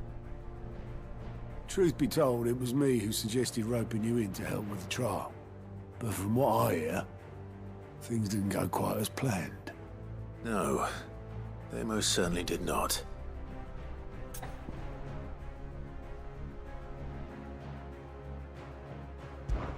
Ember lost his nerve in the face of a beast of prey, but he didn't lose heart. He pressed on, and he achieved his aim. And is that not what we ask of our scouts? Indeed it is. Thank you for your honest appraisal, Sid. The fact remains, however, that Ember will not always have a battle-hardened warrior on hand to pluck him from the jaws of peril. All I have gleaned from this trial is that without someone watching his back, Ember is little more than a liability. Wait, Sergeant. Ember still has much to learn, it's true. And this time he was found wanting. But I'd say he's due a second chance, nonetheless. After all, he did do as you asked. With a bit of hard work, any hand can be made to hold a blade, and any mind can conquer its fears. But a scout's nose is different. You've either got one, or you ain't. And by sniffing out that log, young Ember here has shown he has a conch and a half. Wouldn't do to waste it now, would it? Fine. One more chance.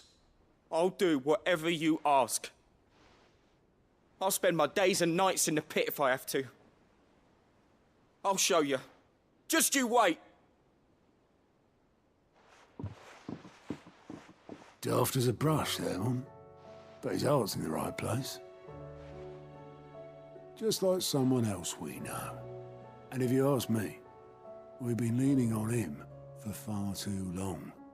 That time the Cursebreakers took some of the weight off his shoulders, I reckon. It couldn't hurt. Just don't tell Gav I said so, will you? I won't have him thinking he's been hard done by. Next thing you know, he'd be asking for a day off. Chance would be a fine thing. Back to work. Forgive me, Sid. This did not play out as I expected. Things rarely do these days. But that's why we need men like Ember more than ever. Men who can make the best out of a bad situation. Remember that. I will, Sid. Thank you.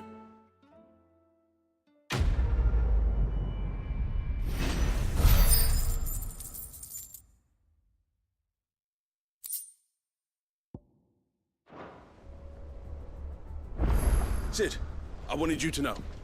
I will be taking personal responsibility for Ember's combat training. And I will not let you down.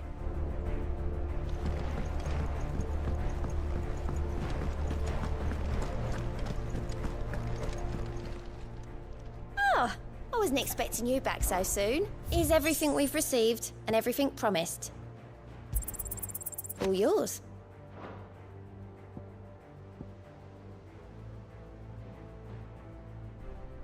Come again. I may have more for you.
If Joshua's worried about Jill, I should go and speak with him.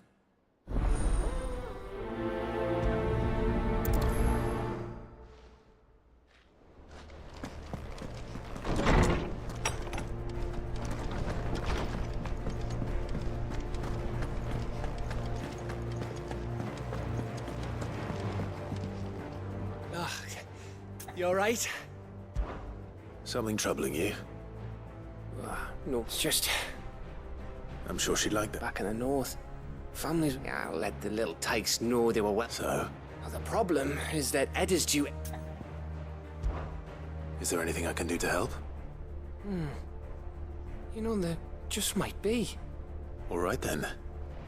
What exactly are we making? A good luck charm, but not... Not just any. No. One... There's no lucky, and thing is, they're hard to come by. Only the big day is faster. That or the bird whose horse it's attached to, aye. Well, there's no shortage of those passing through Marth. I think I might make that... You're a good friend.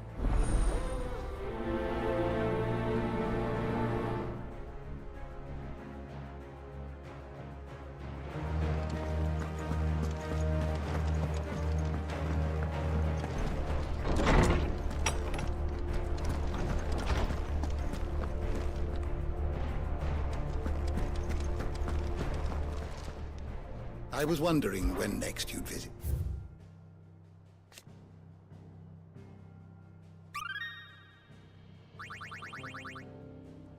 If you have a question for me, I should be happy to answer it.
The door to the shelves shall ever be open.